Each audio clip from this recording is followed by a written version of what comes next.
other people is just magnificent. So an incredible human and loved by everyone in Scotland and the UK. The voice there of Johnny Beattie, 38 times capped for Scotland, here with us on 5 Live this afternoon. Also alongside him, Donncha O'Callaghan, 94 caps for Ireland. How are you nervous there, Donncha? Yeah, nervous. Some beautiful moments you mentioned it there. The anthem's incredible. Seeing Sir Chris Hoy come out to get the ovation he deserves from this unbelievable Murrayfield. But we are nicely set for what is going to be an incredible encounter. Okay, so we started off the Six Nations weekend with Italy beating Wales in Rome. Then England, they finally got their win, a 1-point victory over France at Twickenham yesterday. And we will round off round 2 of the Six Nations with Scotland against Ireland. It will be Ireland kicking us off. They're travelling from left to right in this first half. Sam Prendergast has his hands on the ball. Our referee, James Dolman of New Zealand, is waiting for the signal to start.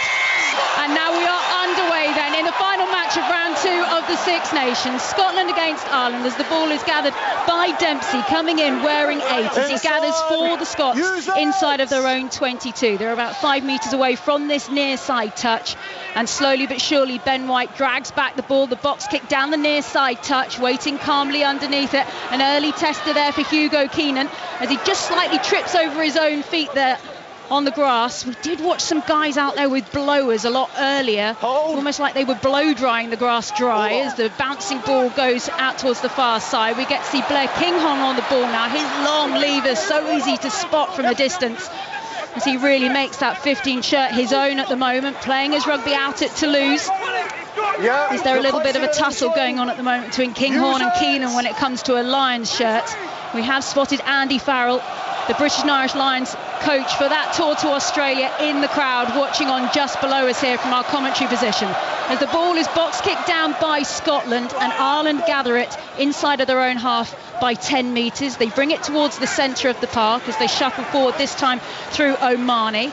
They take it back, and Prendergast is not interested in playing that one from inside his half. He puts a high one up towards his near side.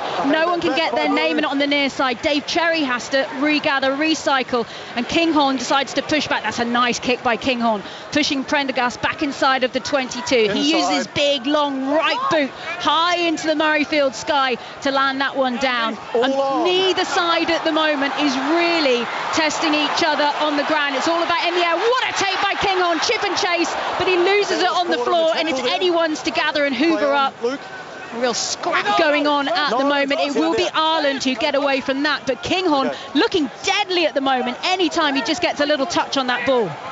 He is, but I also don't want to see him running out of his third at this stage. I just want territory. Get that ball in the Irish third, force them to play it as we're seeing now. Make it a scrap. Jamieson Gibson Park. I mean, we saw this, the high contestables going up all the time. It was so similar against England last week. Prendergast with a little kick across to go and get the name on it on the near side. Lost forward. Now, Duan van der Merwe wanted to go and get it, but it was knocked on. We're playing advantage to Ireland. We go back to the far side. We'll get to see a restart with a scrum. Donncha O'Callaghan. Yeah, fascinating. I think Johnny's right. What we're hoping coming into this game, that we'd see both sets of backs going at it and running the ball from everywhere. That's not apparent right now. They're looking to kick very clever, kick very smart. We've seen the new change in the rules as well, allowing for brilliant skills like James Lowe going up and fielding that high ball.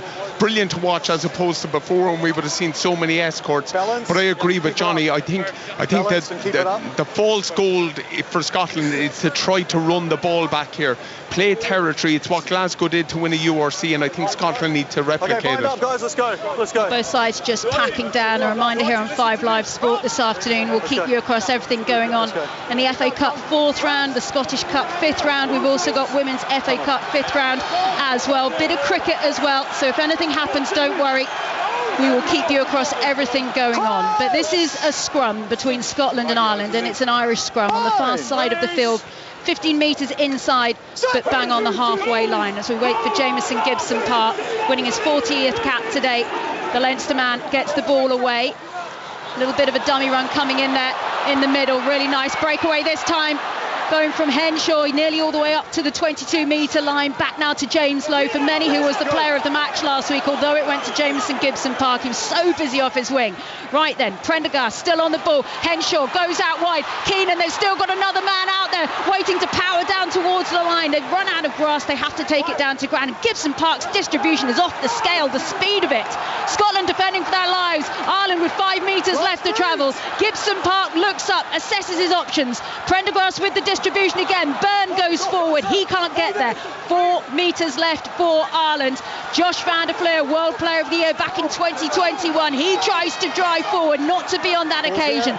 Gibson Park still waiting. Patience required. Bundee Aki with a quick pass out wide. Henshaw knows there's not enough ground. Scotland somehow survive. A metre left. Gibson Park goes on his own. And we're playing penalty advantage now to Ireland. The phases have been worked through. Scotland have given away the penalty. They need to stop the try. Van der Flier with the distribution. Aki. Oh, the missed pass. There was a Scottish hand in there. They will come back. Offside. Now, there's so much that went on there. I think the referee's just going to stick with his original decision. First of all, Donnchadh O'Callaghan. Incredible attack by Ireland. All coming off the launch. This isn't for the ref here. Yeah, but it all comes off a scrum launch. Again, another change in the rules, giving more space for the 9 to run. Well, Gibson Park certainly does that. But the amount of space Robbie Henshaw found in between the Scottish centres will be a worry for Gregor Townsend. It was too easy to make that much ground. And it just led to Ireland getting in all the right positions. And a big kick here by Sam Prendergast to put us in the corner. It's almost ominous. They're so good from launch, and once that machine that is green gets on the front foot, you just see them grinding. Then the gain line gets chewed up. Scotland on the back foot, give away a penalty. Ireland now, huge opportunity, line out on the 5 metre line after that penalty. But a wonderful opening attack from them. Deep breaths going on around the whole of Murrayfield. If you're just joining us here, it's Scotland 0, Ireland 0. 5 minutes played, far side of the field. Ball coming in by Kelleher, goes towards the middle, taken by Byrne, and the drive is on for Ireland. That one's collapsed. It's another penalty advantage. Scotland could be in a little bit of trouble if they keep giving these penalties away. Ball comes back. Bundee Aki knocks on, but they've still got the penalty there. A little bit rusty. Yeah, remarkable bit of play. The line-up was actually crooked, but again, to go back to the new rules, because Scotland don't contest in the air, Ireland are able to take it, and then the maul just, of course you don't want to leave it going, but you have to be way more disciplined than the Scotland team are, and they just pull it down way too early. Okay, so Prendergast has dropped it in the corner for the second time. We're going to see the same trick repeated as Ireland are really taking their time to walk up here. They're meant to form this line out within 30 seconds. Eventually they do walk up. Guys, there's two balls. And we've just hear there from our referee. The ball team not quite good. Right, we will go to the cricket in a second because there has been a wicket. We'll watch this line out first, then we'll get you the update. Right then, ball comes in by Ireland. Byrne goes up once again. They're trying to push around the corner this time through Doris. He goes down to floor. Gibson Park looking up, scanning all the time. This time James Lowe with the big spin. He hasn't gone down to ground. Scotland trying to hold him up. He's still not quite there. 30 seconds left. It's another penalty advantage. The arm is out. Surely someone going to the bin now for Scotland. Spun out ball. Prendergast with the big pass out wide in the corner. Nice and easy. Calvin Nash scores for Ireland. And already so early on in this fixture, only 6 minutes played, it's Ireland ahead as we quickly check on that second one-day international between India and England. Dan Norcross is watching. It's a big wicket of Rohit Sharma, and it was a terrible ball, a full toss which he's just shanked up in the air. Adil Rashid with a really good catch, running back at mid-on, takes it. Rohit Sharma goes for 119, but India still cruising. They're 220 for 3, needing just 85 from 20 overs. Thanks so much, Dan. Yeah, we'll keep you across everything. It's not just rugby that we're focusing on here today. There's football, there's cricket as well. But we've just had a try here at Murrayfield. It is now Scotland 0, Ireland 5. A conversion to come from Prendergast. Johnny Beattie, Scotland ultimately might have got away with not getting someone carded by Ireland scoring. Yeah, but you have to admire that score. Again, Ireland, that has been crafted. Again, the variation, the second line out take is good. This time they opt to go for a peel over the 15-metre line. Caelan Doris gets them good front foot ball, one carry, and then they generate a 5-on-2 on the outside channels. Beautifully finished, and an opportunity taken by Ireland that notches them their first points in this game. Successful conversion as well by Sam Prendergast. That'll flush out any nerves that he might have had. And he admitted to nerves, the young fly half last week against England, only 21 years old. But what did you think of that one down in the corner? Yeah, brilliant by him as well. They have the penalty advantage, so it allows him to be braver and make that brilliant pass to Calvin Nash to put him away in the corner. But Scotland will be disappointed. Whatever about front up defence, their discipline is not at the level and they need to get on top of it. Scotland haven't fired a shot yet as we get back underway through Kinghorn. And Ireland, they knock on the ball, but it's an early big penalty call there. Now, the whole of Murrayfield is incensed by the decision. They're saying that they've taken the man out in the air with a push. Your thoughts, Johnny Beattie? I'd like to see a replay, but O'Mahony goes up with his pod. That ball was lingering in the air. It was 50 metres up, and it's Matt Fagerson that's been charged with, I think, taking out Van der Fleer. Oh, no, it's not. It's off the ball. That's unnecessary. For no reason, he has shoved Robbie Henshaw on the back off the ball, and he's been pinged. And Donners has just mentioned discipline. That is a really soft one to give away. O'Mahony had actually knocked that ball on. There was a turnover for Scotland, and they just given the ball away for nothing outside the 22. It's so needless. It really is. Like, you can see Peter O'Mahony is backtracking onto that ball. It's highly likely he's not going to take it. Entry for Scotland, and then just a really low grade penalty to give away. I know Gregor Townsend will be incredibly frustrated with how they've started. Okay, there's a change here for Ireland. We've got Tadhg Beirne making his way off the field of play. Coming on in his place is Ryan Baird. Now, we did see a little bit, probably about 2 minutes ago, that Beirne was down receiving a bit of treatment, but I'm guessing now that HIA, he's got 10 minutes trying to see if he will recover from that, or that will be a permanent replacement. Now, from the line out, another little mistake there by Ireland. They've knocked on the ball after they brought it down and tried to get the move going. It's given Scotland a platform here. It's a scrum inside of their own half by 10 metres. They trail here after nearly 10 minutes, 7-0 against the Irish. Is this a platform that Scotland can finally do something in this fixture, Johnny Beattie? I mean, they're on their own 40-metre line. So in this scenario, I'm looking at either one phase and clearing your lines, getting into Irish territory and forcing them to play from deep, or you kick straight from first phase. The 9 is now protected from the base of that scrum, so you can have a kicking option. But yeah, Scotland need to play the game in the right area, Sarah. Right then, Scotland then just lining up this one. Okay, right then, we're just going to quickly check in and do an update on that FA Cup 4th round match that got underway at 3 o'clock between Plymouth Argyle and Liverpool. John Akers watching. 12 minutes gone, Plymouth 0, Liverpool 0. Just a couple of block shots, one from each really. Ryan Hardy with a left foot shot, and for Liverpool, Naioni with a shot block from the edge of the box. Franny Benali alongside me. Liverpool, a blow for them. Joe Gomez has had to go off injured. He has, John, yeah, and if this Liverpool side looked a little bit inexperienced and not the familiar names that we're used to, Joe Gomez, being one of the more senior players, looks like he's gone down with another injury. He's been replaced by Isaac Mabea, meaning Liverpool have had to reshuffle their formation, not so much formation but personnel, and I think it's now Wataru Endo who's gone to centre half. It's Mabaya's debut. Plymouth 0, Liverpool 0.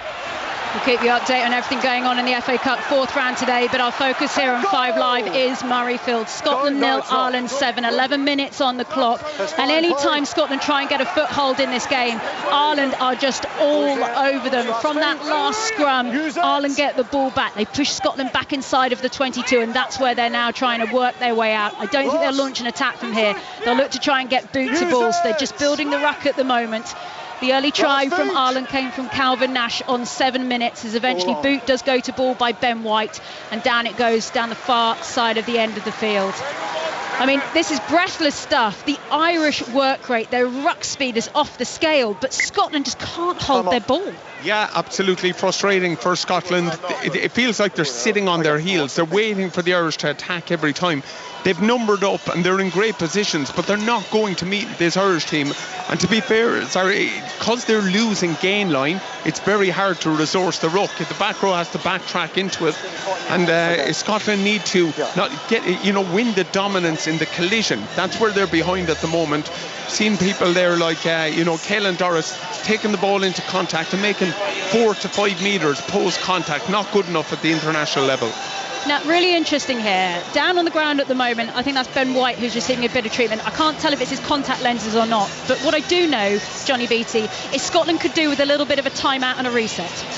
Yeah, because about a minute and a half ago you asked me if they were going to launch from that scrum. They tried to, and they dropped the ball and found themselves with a turnover outside their 22. Again, pragmatic. You're playing against Ireland. It's a territory possession game. Then whoever holds it in the key possessions has their chance to launch. Scotland, there's no interest in launching from 30 metres from your try line.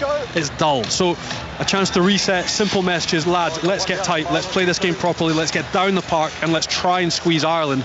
Because we've just seen Scotland have coughed up a ball, they're then on turnover ball on the back foot, and Ireland, wave after wave, are incredibly hard to stop. So yes, reset, key messages, let's take this game by the scruff of the neck, otherwise it's going to be difficult.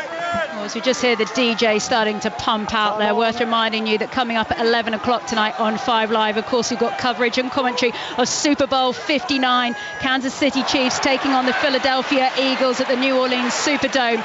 But here's an opportunity here at Murrayfield for Scotland to finally do something. They've managed to get the ball back from the Irish line out, and it's down on the ground about 5 metres away from the halfway line. Scottish ball. Ben White is in there digging it out.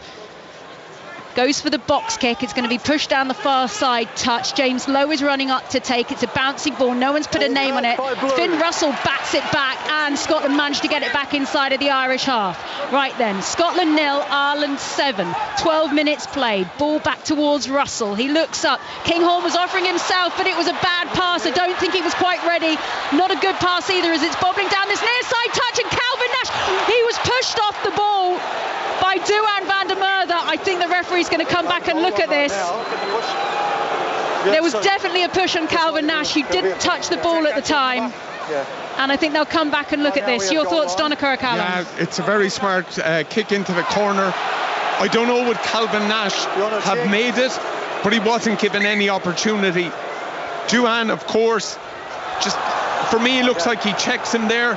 I don't know what's the ball going bunks. He probably didn't need to do it, but in those moments you just think of taking away the threat and the danger. Let's just listen in to what the referee's saying.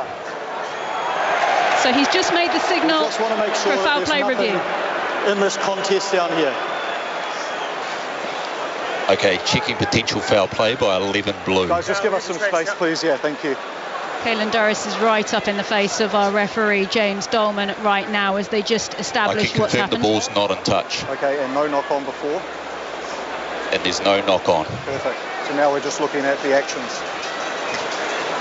I mean, if this is going to happen as we think it is, Calvin Nash is chasing the ball, but because he doesn't touch it, the problem is that ultimately Duhan van der Merwe is taking him out off the ball, and that's going to be at least a yellow card. They will consider a penalty try, but is there a guarantee that it would have been scored will be the next decision? Your thoughts? Give us some space so we can talk. Well, it's certainly a penalty. But now the next question is, what is the degree? James.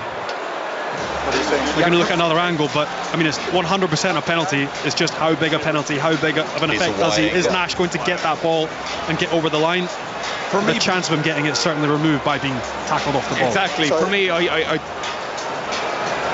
don't think so, to be completely honest. The bunks of the ball is away from Nash, and there's two Scottish defenders. I do think it's a penalty. So is it more than just a penalty? The referees are together in a group, and even they can't decide. So he can't play or bump the player. Agree? They're still discussing it. Yes, okay. Okay, RK, back to me, please. He'll now talk to the stadium. We do have foul play, okay, because a player cannot tackle or bump a player without the ball, okay. We don't have a penalty try because the ball ends up dead, but we do have foul play because of close to the goal line. It's a yellow card. You don't think there's a try opportunity if he's not knocked to his feet? Well, Caelan Doris once more, he's still pushing his cause for the penalty try as well, but it's a yellow card for Duhan van der Merwe, and Scotland are going to have to play the next 10 minutes with 14 on the field. It's Scotland 0, Ireland 7. A big call there as Finn Russell, who's now in the face of the referee, saying that he's not happy with that decision. It doesn't matter. Next job. Again, from sloppy play and a handling error in the midfield, you found yourself again in transition on the back. It's poor play. Like, you've made this error and you've compounded it by then taking somebody off the ball. So now Scotland have a perilous situation. They're down a man, down a winger in the back line, which is not easy to defend against, even with 15 against Ireland, and a 5 metre line out coming to defend. Also worth saying, we've said that Andy Farrell is here watching, the British and Irish Lions coach. I mean, Duhan van der Merwe would be a name in the mix there, and those sort of mistakes is not what he wants to see to be taking to Australia. Yeah, absolutely. You have to show him on the highest stage that you're squeaky clean. Right then, line out for Ireland then, 5 metres from the Scotland line, and here they go and they drive. Scotland now playing with 14 men on the field following that yellow card. They lead by 7, the Irish, as there's an absolute jumble of men 2 metres away now from the Scottish line, and Ireland are still driving. Scotland throwing more bodies at this. That's surely going to go over. It's a huge mess. The celebrations start going up. The referee says no, that's been held up over the line by Scotland. Caelan Doris once again is trying to get in there and get in the face, but while they just sort this out and get ready to reset, let's check in on the Women's FA Cup 5th round. Chelsea women against Everton women started at 3. Flo Pollock. And Everton lead, a goal straight from a corner. Sarah Holmgard curled it in over Chelsea's Hannah Hampton. First to goal Chelsea have conceded since early December. Chelsea 0, Everton 1. And let's head over to that 2 o'clock start between Manchester City women and Leicester City women. Mike Monet. Yeah, played an hour, and in Manchester City have just made it 3-0 here against Leicester City. A simple Bunny Shaw header from a matter of yards. The substitute after the week she's had off the field. That's really good to see. Manchester City 3, Leicester City 0. Earlier today it finished Rugby Borough 0, Liverpool women 2. The other match that's ongoing at the moment is between Arsenal women and London City Lionesses. That one also got underway at 2 o'clock. Here at Murrayfield, Scotland 0, Ireland 7 in the men's Six Nations. 14 minutes on the clock, and Scotland are down to 14 at the moment. Ireland are attacking inside of the Scotland half between the 10 and the 22. Gibson Park gives it in the end to Peter O'Mahony, who drives forward. O'Mahony was told he had to go and work on his conditioning. That's why he didn't feature against England last week. But he's known as quite the gnarly character in these parts, and his inclusion has not gone unnoticed as he's back on the ball once again. The Munster man, a veteran of 3 Rugby World Cups, went on the Lions tour back in 2017 as the ball now goes to Bundy Aki, who is a regular battering ram. Eventually the ball is down on the ground, but so far Ireland are locked outside of the Scottish 22. O'Mahony pops off the ball, this time to the replacement, Jack Conan, who's onto the field. Back down the line they go for Ireland as they push towards the left-hand touch. Huge tackle going in on Calvin Nash as that attack is just stopped. Big penalty for Scotland. The crowd like it, and that is what this home crowd really have wanted and waited for. Just something to hold on to. That's a big positive intervention. It's Darcy Graham out the line and Dave Cherry with the poach at the breakdown. Scotland weathered the storm because, again, 2 minutes ago on their 5 metre line, held up that maul. It was Hugh Jones and the centre pairing that were in there holding that up, and this time Scotland off the line defensively. The first time we've seen real line speed out to in, chopping Ireland down, and really now their first opportunity on the ball on the Irish 30 after that penalty. What can Scotland conjure up? A brilliant bit of leadership by Darcy Graham. What we've seen from the Scottish team is sitting on their heels, not for him, gets out and meets Ireland before the gain line and runs them back and gives Scotland great entry.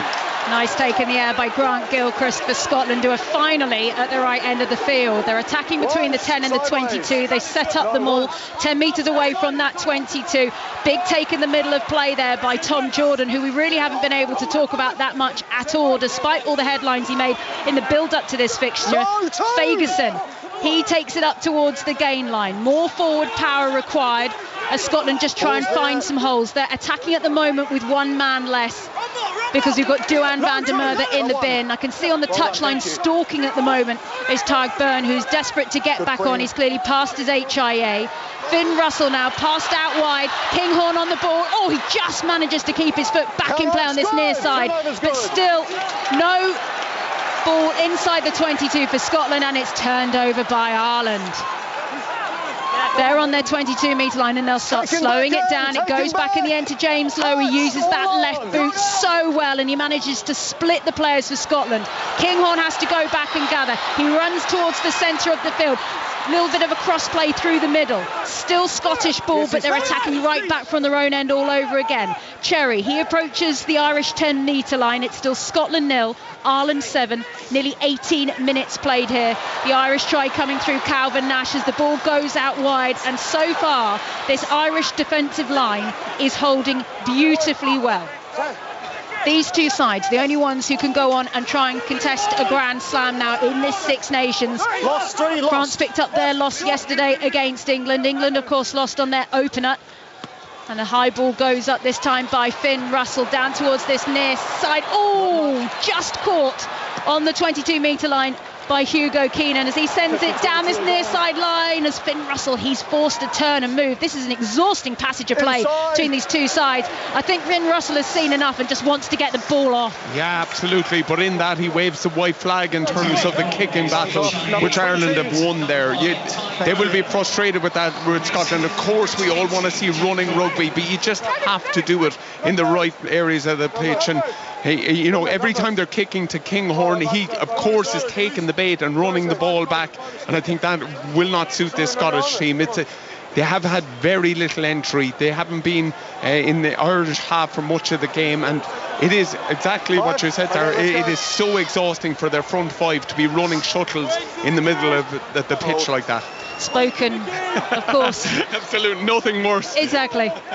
The experience there, speaking to us on 5 Live Sporters. The ball there is disrupted by Scotland from that line out. Sam Pendergast is in a little bit of space, and Kinghorn is rushing back to try and gather the ball. He's got Prendergast in his face. Great charge down. Kelleher is there. Can't be taken.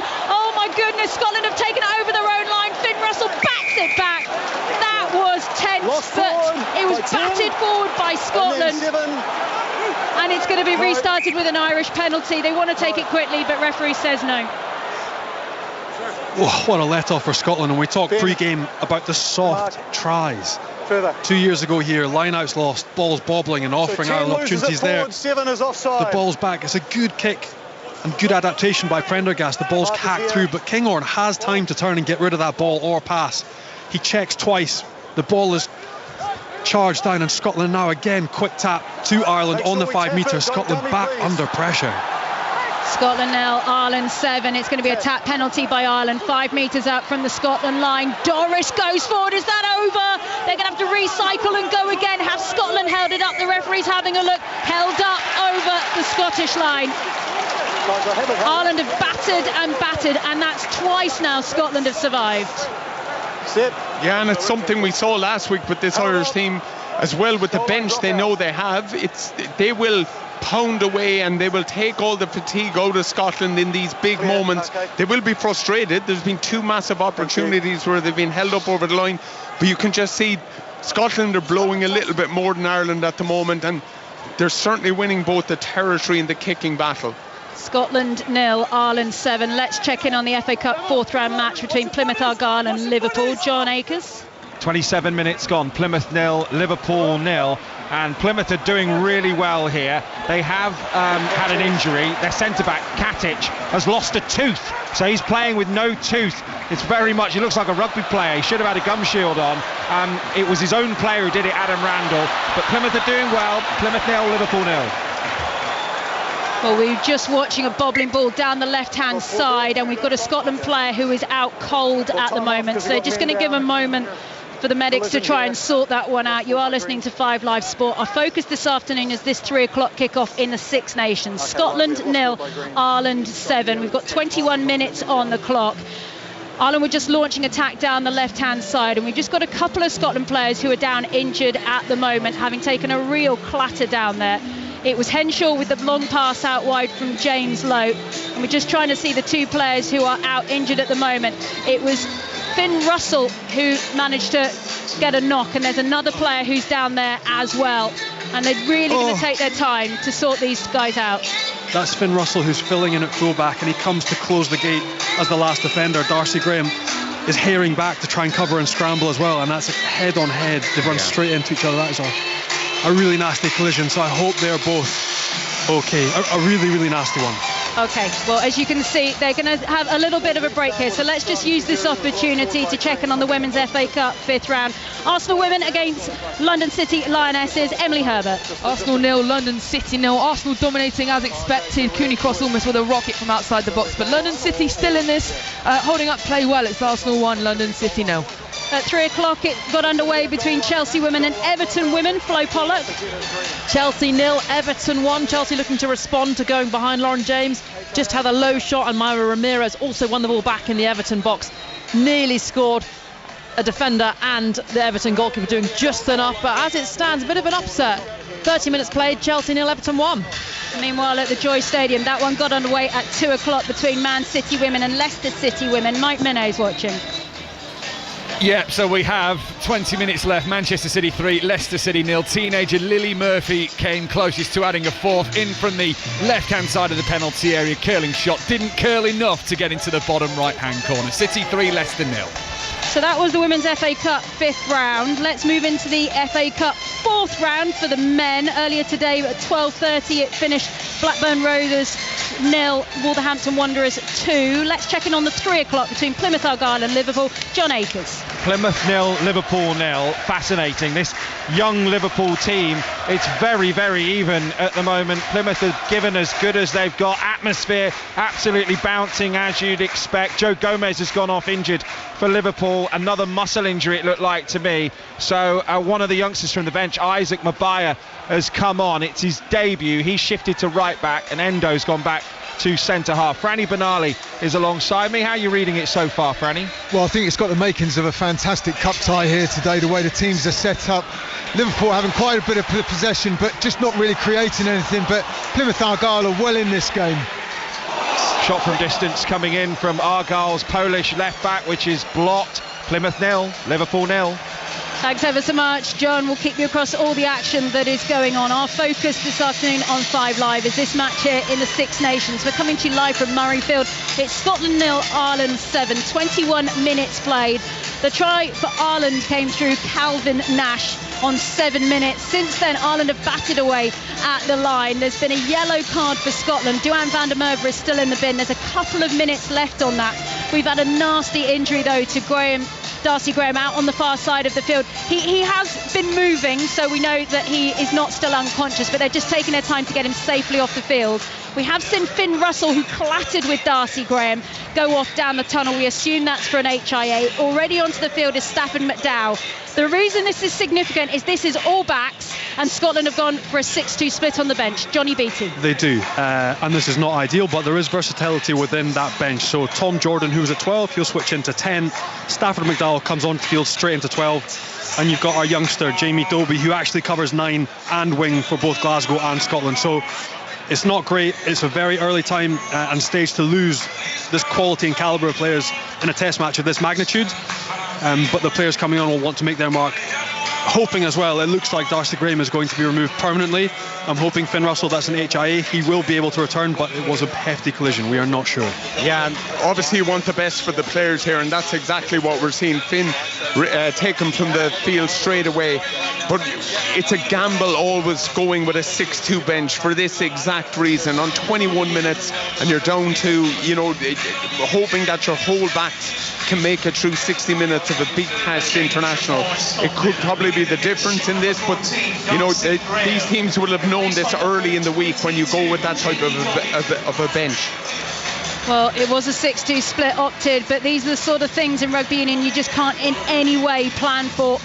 As we just look down at the Scottish bench at the moment, who are just looking on, it could be that a forward has to switch into the backs at some point later in this fixture if another back player goes down. Scotland are currently in a huddle at the moment behind the post, just discussing how they're going to rearrange themselves. Ireland are spread out all across the pitch as they still wait for Darcy Graham to make his way off the field. Of course, a reminder, if you want to keep across everything Six Nations, then do head to BBC Sounds, where you can hear the Rugby Union weekly podcast, which is currently daily throughout the whole Six Nations.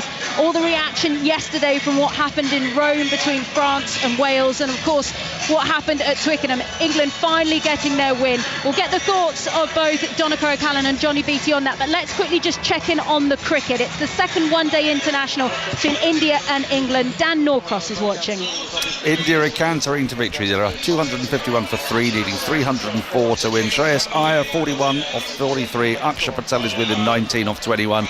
England's fielding is holding up, but they have no penetration. They can't find the wickets they desperately need. India need 54 from 86 balls. They're 251 for 3. Thanks, Dan. Scottish Cup 5th round today. Earlier it finished Aberdeen 3, Dunfermline Athletic 0. It's been underway just a few minutes now. Rangers against Queen's Park. Gavin Wallace is at Ibrox. As you say, after just a couple of minutes, Rangers with all the possession, they're just trying to feel their way into this. Queen's Park will be a little bit sticky for them, but Rangers will have to be professional. Just as they have an effort on goal, it does go well wide. Rangers 0, Queen's Park 0. Right then, here at Murrayfield, Darcy Graham is now on the stretcher and they've got him on the cart. His arms are moving and he's just going to be safely taken off the field and hopefully taken off for a really good medical check, and we wish him all the best here. The game will be back underway in a few moments as the crowd gets their feet and they clap Darcy Graham off the field. I mentioned there the fixtures that happened yesterday. Donncha O'Callaghan, first of all, your reaction to England getting that win over France? Yeah, it was an incredible Six Nations encounter. A brilliant win for England, which will give massive momentum, but more so than anything, picking up 5 points against France, a losing bonus point over in Ireland. England really in a great position now as they kind of go on in the championships, but I think France will be massively frustrated with their performance, which had it about, you know, some of the greatest players we've ever seen. Well, they certainly had an off day, but that won't bother England in the slightest. They did enough to get across the line. There's a penalty at Chelsea against Everton at Kings Meadow. Flo Pollock. And it's been scored by Chelsea. Chelsea won, Everton won. Ashley Lawrence tripped in the box, won the penalty for Chelsea. Up stepped Katrina Macario. Really cool, powerful penalty into the bottom corner. Chelsea won, Everton won. Right then, we've updated you on all the football, all the cricket. The rugby is back underway here at Murrayfield. It's Scotland 0, Ireland 7, 21 minutes on the clock. A long injury delay there. This is the changes then for Scotland. Darcy Graham has had to go off on a stretcher. He was moving his arms. He was conscious when he came off the field. Finn Russell has also gone off. He's had to go for an HIA. We don't know if he's going to return. Coming on for Scotland, Jamie Dobie and Stafford McDowell. Everyone playing a little bit out of position now. But we're pretty confident that Tom Jordan will be slipping into that fly half position. But an early penalty from the restart for Ireland. And it's on the far side of the field, well within kicking range. Yeah, absolutely. And maybe something that people were critical of Ireland last week, always kicking to the corner. Sometimes in these games, taking your points is vital. Young Sam Prendergast converted really well. Now he'll be tested to see can he push the score into a 2-point or 2-score game and really push Ireland well ahead. Yeah, I think especially given the fact that they've just been held up over the line 3 times in the last 15 minutes. Duhan van der Merwe is about to come back from his yellow card. It's important in these scenarios to come away with points and extend that lead psychologically. So big moment now. Prendergast in front of the points can extend that lead by another 3. Yeah, and interesting enough, Duhan van der Merwe has been stalking around the touchline for quite a while now. He looked like he was about to jump back on. He's just put his subs coat back on to keep warm. I think he's just been sort of like lurking there for too long and realised it's a bit chilly. And the wind is picking up a little bit. I can see an Irish flag down in the corner. It's absolutely blustering away at the moment. So a real tricky condition here for Sam Prendergast to take this line up. It's right in front of the post, slightly to the left-hand side. That's bread and butter for Sam Prendergast, who had a bit of an up and down afternoon with the boot last week at the Aviva Stadium. But that extends the Irish lead. It is now Scotland 0, Ireland 10. How important is the next score, Donncha O'Callaghan? Yeah, vital. Scotland back up to a full 15 now, and everyone back on the pitch. Maybe players out of position, but you're right. Next score is vital in this game. Scotland need Murrayfield. Duhan van der Merwe back onto the field of play, and that means Scotland have 15 men on the field. And they've got 17 minutes left of this first half to try and make some kind of dent on the scoreboard. Of course, they got that win last week over Italy here, 31-19, that finished. What they would give for a scoreline like that now as the ball comes out of play on this near side. Jordan thinks about taking the quick line out. He's just running up and down trying to tire the Irish players out as they get ready to reset. And this is another platform for Scotland at the right end of the field. It's a great clearance quick by Prendergast. He's back on his own try line. He's just munched up 45 metres. His tight file will be delighted, but you're right, Scotland now, their line out, ball in hand. What can they produce? Edinburgh's Dave Cherry gets the ball in, really nice long pass towards the back, works well for them. Fagerson had it, managed to pop the ball away. Big run coming in there by Jordan, needs to get the ball back. Taken on this occasion, still forward power, driving on, screaming for it at the moment is Stafford McDowell. He goes through the guts of the park and it's been knocked on the floor there by McDowell.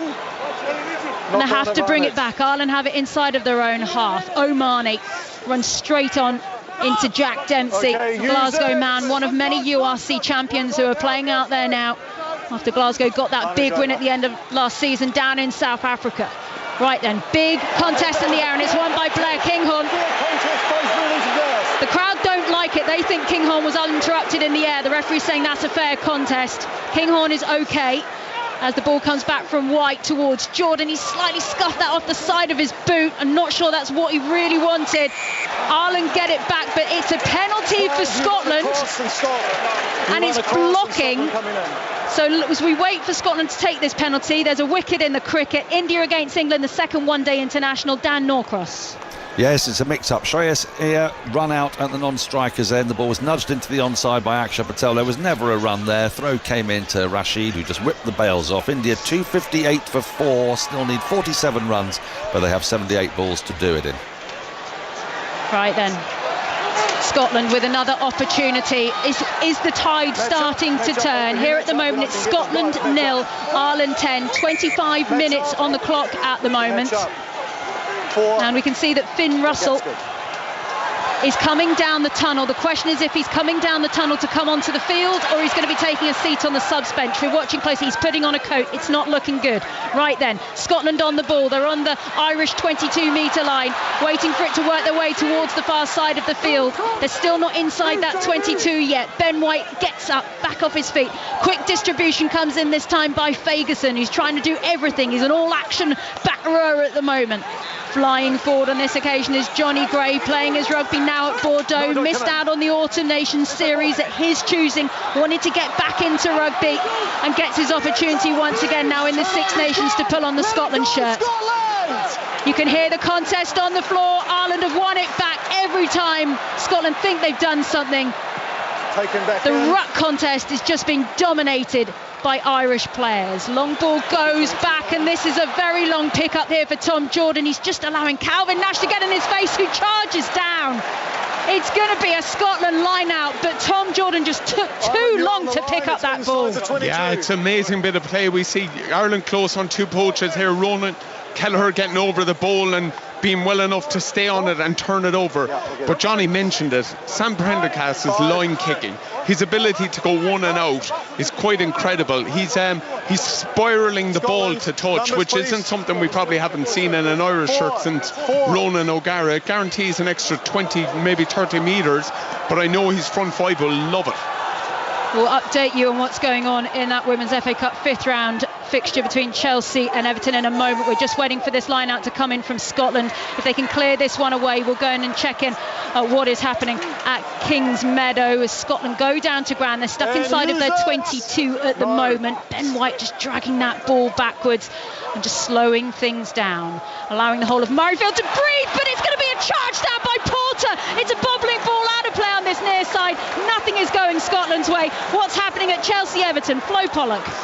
Still Chelsea 1, Everton 1, very even game this. Chelsea struggling to break down this Everton defence. Serena Wiegman, England's women's football coach, watching on as well. Lots of English players on display. Chelsea 1, Everton 1. We'll go to Arsenal in just a second as we wait for Dave Cherry to bring this one in for Scotland. 5 metres from their own line. Can finally Scotland clear? Ireland are chasing everything. There is nothing that they won't let go. They're like a dog with a bone. The whole Irish squad will not let Scotland have an inch. It's down on the ground at the moment. Scotland need to try and build a nice ruck platform for Ben White to try and get this one away or push it back. It does come back in the end. Big boot comes on this near side. It will be a line out for Ireland pretty much on the 22-metre line as we check in on Arsenal women against London City Lionesses. Emily Herbert. Well, it's Arsenal double their lead. It's Arsenal 2, London City 0. Marnham with the original shot, centre of the box, saved well, but Blackstenius is there to whack in the rebound. Less than 10 minutes to go. It's Arsenal 2, London City 0. And the other 2 o'clock, Man City women against Leicester City women. Mike Marnay. Yeah, well, Leicester have got one back. Last the goal scorer. A bit sloppy from Manchester City's goalkeeper Yamashita has had nothing to do really in the second half, but a little bit twitchy now in the final 5 minutes. Manchester City 3, Leicester City 1. Here at Murrayfield on 5 Live Sport, it's Scotland 0, Ireland 10. There's 28 minutes on the clock. There's a little bit of treatment going on down on the ground at the moment. Johnny Beattie, I know you've been desperate to talk to me for the last 5 minutes, but there's been a lot going on in the world of sport. How are you doing as a former Scottish international? I want to hear more about the wickets in the cricket. Look, I'm worried. I'm not going to lie. The 2 injuries now, Finn Russell looks like it's permanent. That is a big loss. But the Irish players are standing up individually and collectively and making this a miserable first half for Scotland. They haven't thrown a punch, and we talk about big players and big moments. Porter charging down, but it's our old mate. He's older than both of us. I don't know how old he is now, but Peter O'Mahony, who led all of that with a turnover on his own 22, dog at the breakdown, and then has spoiled the 5-metre line out, got through pressurised Scotland, and the result is now a line out for Ireland on 15 metres. They just look cohesive together, organised, dogged, and everything is going Ireland's way so far in this first half. Scotland have been poor. Peter O'Mahony, 35 years old, 111th cap today. Let's quickly check in on Plymouth, Argyle, Liverpool. John Akers. Plymouth 0, Liverpool 0. We've got 30 seconds to find out how much added time we've got at the end of the first half. Bundu's had a good chance for Plymouth. He just couldn't get a shot away on his left foot. And in the end didn't get a shot away, and James McConnell's put one into Hazard's arms as well. Plymouth 0, Liverpool now. Scotland thought that they were going to run the length of the field to score, but no, the ball has been knocked on, and I can tell you the Scottish fans in front of me are on their feet screaming at the referee in frustration. They thought they were going to finally have a moment, but not to be. Scotland 0, Ireland 10, 29 minutes on the clock. We come back, it's an Irish scrum. It's another good launch play by Ireland. Again, they punched through Bundy Aki, and Caelan Doris is the pivot. Actually, they've generated another 3-on-2. Jamie Dobby's come out the line and knocked that ball on. That could have been looked at as a penalty as well. So we can moan as much as we want, but Ireland, again, on the front foot, punishing.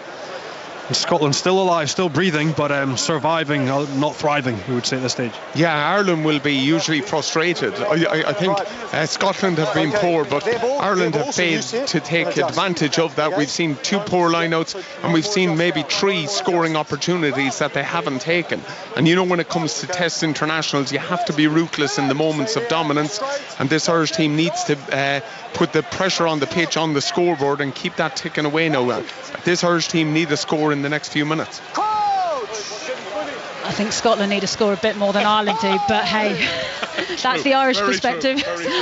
Right then, Scotland 0, Ireland 10, 30 minutes played. A big Irish scrum. Oh, that's an enormous Irish scrum because it's a penalty as well. They waited for it, they got it. Prendergast out on the far side, going on his own. 2 metres left for Ireland to travel to get that second try. Jamieson Gibson Park looks up, Doris for the line. Does he touch it down? Referee says yes. Ireland go over for their second. They have batted away at that line. It's been held up on 2 occasions. On the third, Caelan Doris, the Ireland captain, he goes over for try number 9 in an Ireland shirt. Yeah, brilliant from him. Caelan Doris always willing to step up, and like we said, that's where you need your leaders in those moments, and no one better. His post-contact meters are always really good, his footwork before the line, but it's just this ability to get over. And look, Ireland have been in the right places. We've mentioned it before. Doris here, you see him going through their hard yards. You'd be frustrated though if you were Scotland. You need to lock up that ball, especially over the line. And again, it's hard because you're on the back foot, but it's 2 Scottish jerseys. It's our lock and number 8 against 1 man. You'd be looking to get off that line and make an impact, but such is the power generated by that scrum. They had the penalty advantage in Scotland on the back foot again.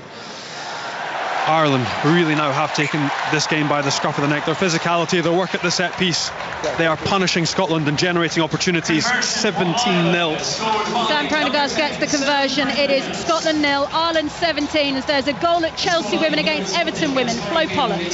Chelsea 2, Everton 1. A really good goal from Colombian Mayra Ramirez. Long ball up to her, held it up, lobbed the on-rushing goalkeeper. Half time is seconds away. Chelsea 2, Everton 1.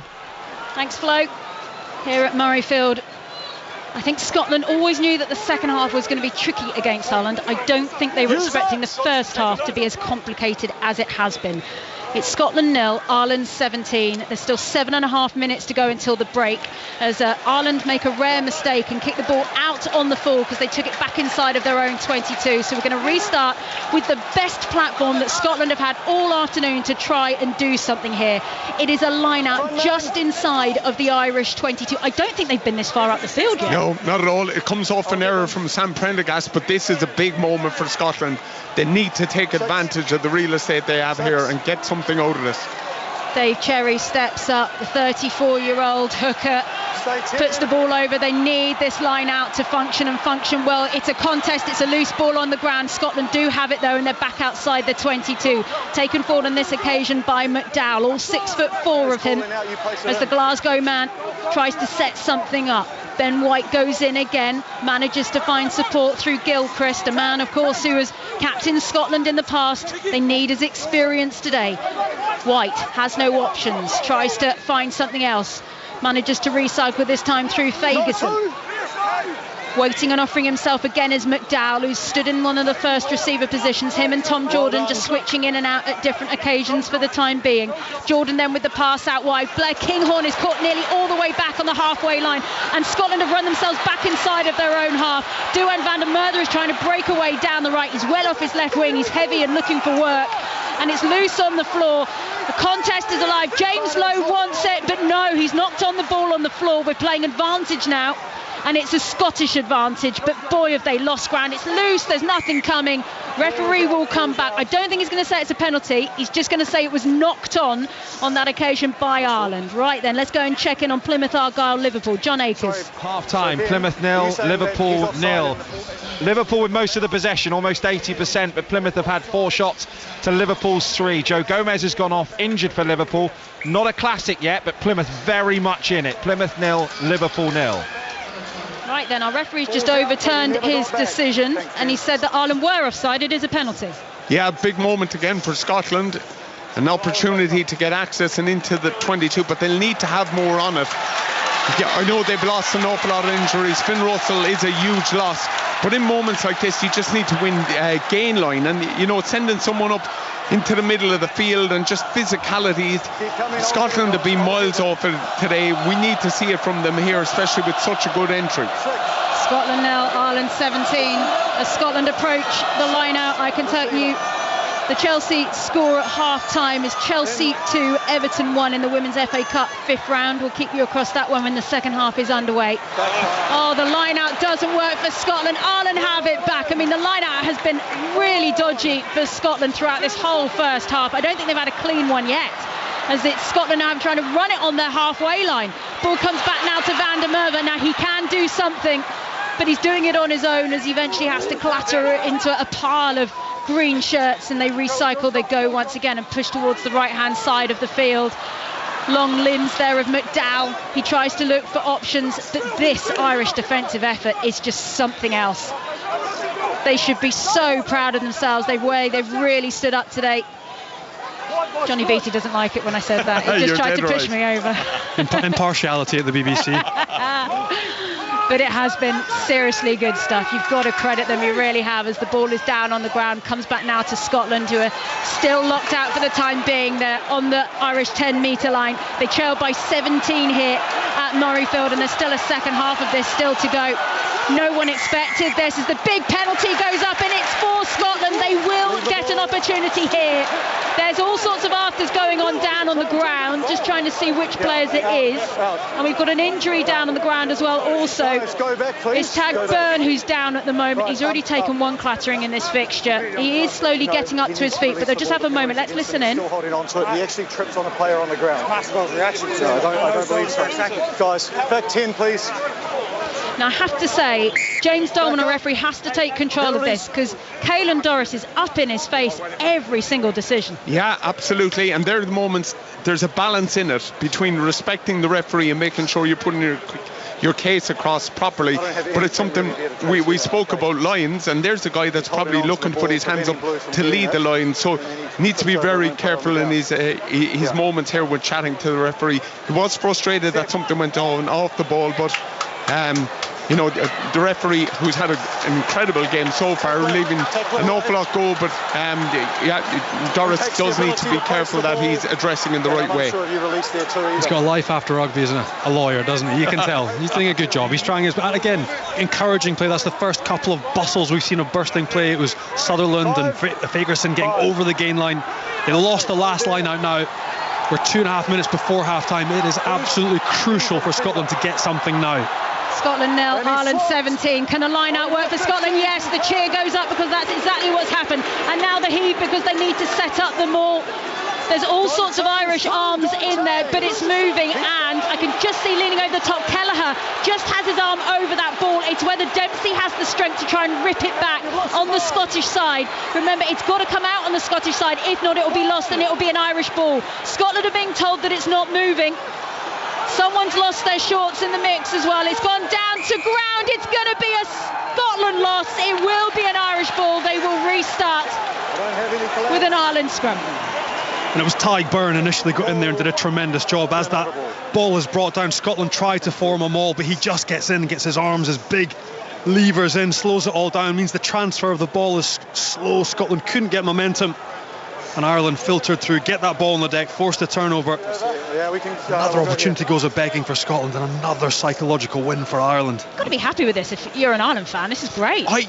Absolutely, Sarah. I totally agree. I'm actually a little bit frustrated, though, from an Irish point of view. I think we haven't taken advantage out of, I don't mean to be harsh, how poorly Scotland have played. You know, like there is extra points out there. Brilliant moment there. I just think on the small details, Ireland are a little bit better disciplined. You see Scotland, we talk about it as a drill. They go over the 15 and they allow Tadhg Beirne in there and Ronan Kelleher. And those quality of players aren't going to make mistakes like that. But for me, I'd be very frustrated if I was Gregor Townsend, especially how he set his team up. That's a coach that needs half-time, but needs to come up with a smarter game plan for the second half. Donnacha Callahan here with us on 5 Live. Once a more ruthless Ireland as they lead by 17 points here at Murrayfield. Scotland still not to make a dent on the scoreboard. They have had penalty kicking opportunities, but ultimately they've decided already the scoreline is bust. They have to go for tries as they just reset this scrum. We've got less than a minute to play until the half-time whistle now. So much has happened in this first half. We had the Calvin Nash try. We had Duhan van der Merwe going to the bin. We then had the clash of heads between Finn Russell and Darcy Graham, meaning that ultimately Scotland have had to unload all of the backs from their bench because they went for this 6-2 split. And now, of course, we've just got Ireland dominating after that Caelan Doris try as well. They lead by 17 here, and they've got the scrum 5 metres from their own line after Scotland have had opportunities, unable to capitalise on anything they've had. Doris works his way round the corner, a real tussle going on at the breakdown. Scotland thought they might be able to do something there, and they have. They've got the penalty. Now the clock has gone. Big decision here of what they do. Dave Cherry's going to go quickly. Here goes Cherry, straight into contact. James Lowe was off his feet, so Ireland can't contest that one. Comes back once again. Still Scottish ball. Driving forward is Dempsey. 4 metres to go. What would a try mean now to the Murrayfield crowd? Spun out wide. It's still Scottish ball. Duhan van der Merwe. Has he got it in the corner? I'm not sure if they'll check it. The try has been given by the referee, but will they check it? I've got two very nervous faces next to me. Donnacha O'Callaghan, Johnny Beattie. Well, exactly what they needed. Again, it's all come from the hustle. Rory Darge coming off the back of that scrum, decking Caelan Doris, flooding that contact area and getting the turnover. And again, Scotland just shoveling the ball wide, trying to find somebody. And Duhan van der Merwe gets in with the finish in the corner. Superman with a dive. And Scotland, what will that mean to them? Nice cut out pass to Stafford McDowell. He gets the offload away. And the touchdown looks good. Again in the corner. That will stand. That's a great finish. And how important is that, Donners? I mean, given what they've produced during this first half. Absolutely. For very little entry to get moments like that. But it is an incredible finish. It really is. There will be boys and girls practicing those type of corners in every clubhouse across the British and Irish Isles over the next few weeks. Well, there's no extras added there by Blair Kinghorn, and that is the half. What a dramatic end to a dramatic 40 minutes of rugby. Duhan van der Merwe goes over right at the half-time whistle to give Scotland some respectability on the scoreboard, but it has all been about Ireland before then. Half-time here then at Murrayfield. It's Scotland 5, Ireland 17. Johnny, that's Duhan van der Merwe all over, isn't it? Can be not involved in the game and suddenly produce a moment of absolute brilliance. Oh, and again, absolutely nothing to it. That's a one-on-one. He's the offload to create the opportunity, but he's such a big physical presence. Normally he's barreling through tackles, but there to go airborne, to realise how much he's got time and space on that touchline, to arc his body as he did and get that ball down. That's given Scotland something in this game. As to Gwyn nilled 17-0 at half-time at home to Ireland versus 17-5 is a completely different mental landscape. So hopefully Scotland can come out in the second half and fight for a foothold in this game, because that first half was ropey. Well, Donncha O'Callaghan, you were frustrated at 17-0 for Ireland. You wanted more. How do you feel at 17-5? Yeah, I think what we've seen there is that when Scotland get access, when you leave these players in the right parts of the pitch, they will score. And that's what's frustrating me a little bit about this Scottish team. They've had no access to the Irish 22, and the one moment they're in there, they come away with a score. I think, for me, I'm frustrated with the likes of Gregor Townsend's game plan for this one. For me, I actually think he needs to change it. There's low percentage rugby needed today, and they need to kick more and kick smarter. And Sarah, Murrayfield again sounding amazing with that score just before half-time, but obviously the atmosphere completely flattened by the collision and the injuries. And it's Darcy Graham above all who we're thinking of at the minute and hoping for good news, because it did look like a bad one. Yeah, it really did. And the fact that they've lost Finn Russell at the same time, that puts a completely different complexion on what this second half is going to look like, because it's all going to be about dog and fight from Scotland now in this second half. It's Ireland who really will look to turn the screw. But yeah, we wish all our best to Darcy Graham and hope he's okay. Thank you very much all. The second half is set up fantastically after that Duhan van der Merwe score just before half-time. Scotland 5, Ireland 17. What about today's other boys in green? John Akers. Well, it's set up for a shock here as well, Steve, to be honest, because 0-0 at half-time between Plymouth and Liverpool. Who's to say this can't be the shock of the round? Plymouth have done very well. Low possession numbers, as we'd expect. They've sat off, but they've been very organised. They've been really intense in the press when they've been asked to go. And Liverpool, with the changes that they made, have yet really to trouble the Plymouth goalkeeper. They've had the only shot on target, James McConnell, a right foot shot from 20 yards, deflected, saved by Hazard. They've had Joe Gomez go off with another muscle injury, the captain for Liverpool today. That's a big blow. So Mabaya's come on as his replacement for his debut, 20 years of age. And for Plymouth, JB's had a shot over the bar. Bundu was in a good position but didn't get a shot off. Franny Benali is with me. What do you think, Franny? You summed it up well there, John. I think Liverpool had that huge amount of possession but haven't really created anything too clear cut. Good save from Hazard, as you mentioned, from that deflected shot from McConnell. But yeah, I think from Plymouth Argyle's perspective, they'd be delighted. I think the manager will be pleased with how solid they've looked. Just need to do a little bit more when they do get the pick up the knockdowns, the possession. They're pressing well, as you rightly said, but just need to be a bit more creative and take a little bit more care when they get into good areas. It's going to be interesting to see how this plays out in the second half, Steve. Plymouth 0, Liverpool 0 at half-time. Maybe, just maybe, that is where the shock of FA Cup round 4 is coming across the men's FA Cup, the women's FA Cup and the Scottish Cup. We're still looking for a shock of any sort. So already today in the men's FA Cup, finished Blackburn Rovers 0, Wolves 2. Remember, we've got Aston Villa versus Tottenham in full at 5:35. We'll start the build-up once we're done at Murrayfield in the Six Nations. In the Scottish Cup, Aberdeen have beaten Dunfermline by 3-0 already this afternoon. In the women's FA Cup, Rugby Borough 0, Liverpool 2, Crystal Palace 2, Newcastle United 0. So that is second and third tiers beaten by WSL sides. And now we can add London City Lionesses to that list, Emily Herbert. Well, Arsenal progressed to the quarter-finals of the FA Cup. Goals from Lara Cadina and Stina Blackstenius, the difference. But London City, with a performance to be proud of today, favourites for promotion this year, and showed that they can compete at this level. Arsenal progressing to the quarters then. It's Arsenal 2, London City 0. Manchester City going through as well, Mike Maine. Yeah, no shock here. Damage done in the first half with goals from Wahabi and Kerrilin, her first in a City shirt. In the second half, substitute Bunny Shaw made it 3-0 with a header from close range. Leicester did get one back towards the end of the game through Lass, but never really threatened consistently throughout the game to worry the Blues, who now reach the quarter-finals of the FA Cup, already into the League Cup final as well. Manchester City 3, Leicester City 1. In the All-Championship game, it's Portsmouth 0, Sunderland 2 into stoppage time at the end of the game there, and the half-time score in the All WSL tie is Chelsea 2, Everton 1. Back into the Scottish Cup, Rangers against second-tier Queen's Park. Gavin Wallace. Just past the half-hour mark, Steve. Rangers 0, Queen's Park 0. The best chance Rangers had came in 12. Ball in on the left-hand side. The snapshot, though, from Diomande, and the goalkeeper saved it pretty well, parried it away. Queen's Park looking quite resolute. They need to be better with their decision-making. Rangers with all the possession, but just not doing enough with it just now. Rangers 0, Queen's Park 0. In the Scottish Women's Premiership, Katie Wilkinson scored a hat-trick for Rangers in a 10-0 victory over Aberdeen. Glasgow City have gone top of the league with an 8-0 win over Montrose. The other full-time score is Hearts 1, Partick Thistle 1 at half-time. It's Queen's Park 0, Hibs 2. Motherwell Spartans has just got underway. Let's go back to the cricket. Are India closing in, or have England still got a sniff, Dan Norcross? Bit of both, really. India need just 19 from 48 balls, but England have fought back a little bit with the ball. They picked up a couple of wickets. First to go, KL Rahul went through the pull shot a bit too early. It ballooned off his glove and looped in a gentle parabola into the hands of Phil Salt behind the stumps. He went for 10.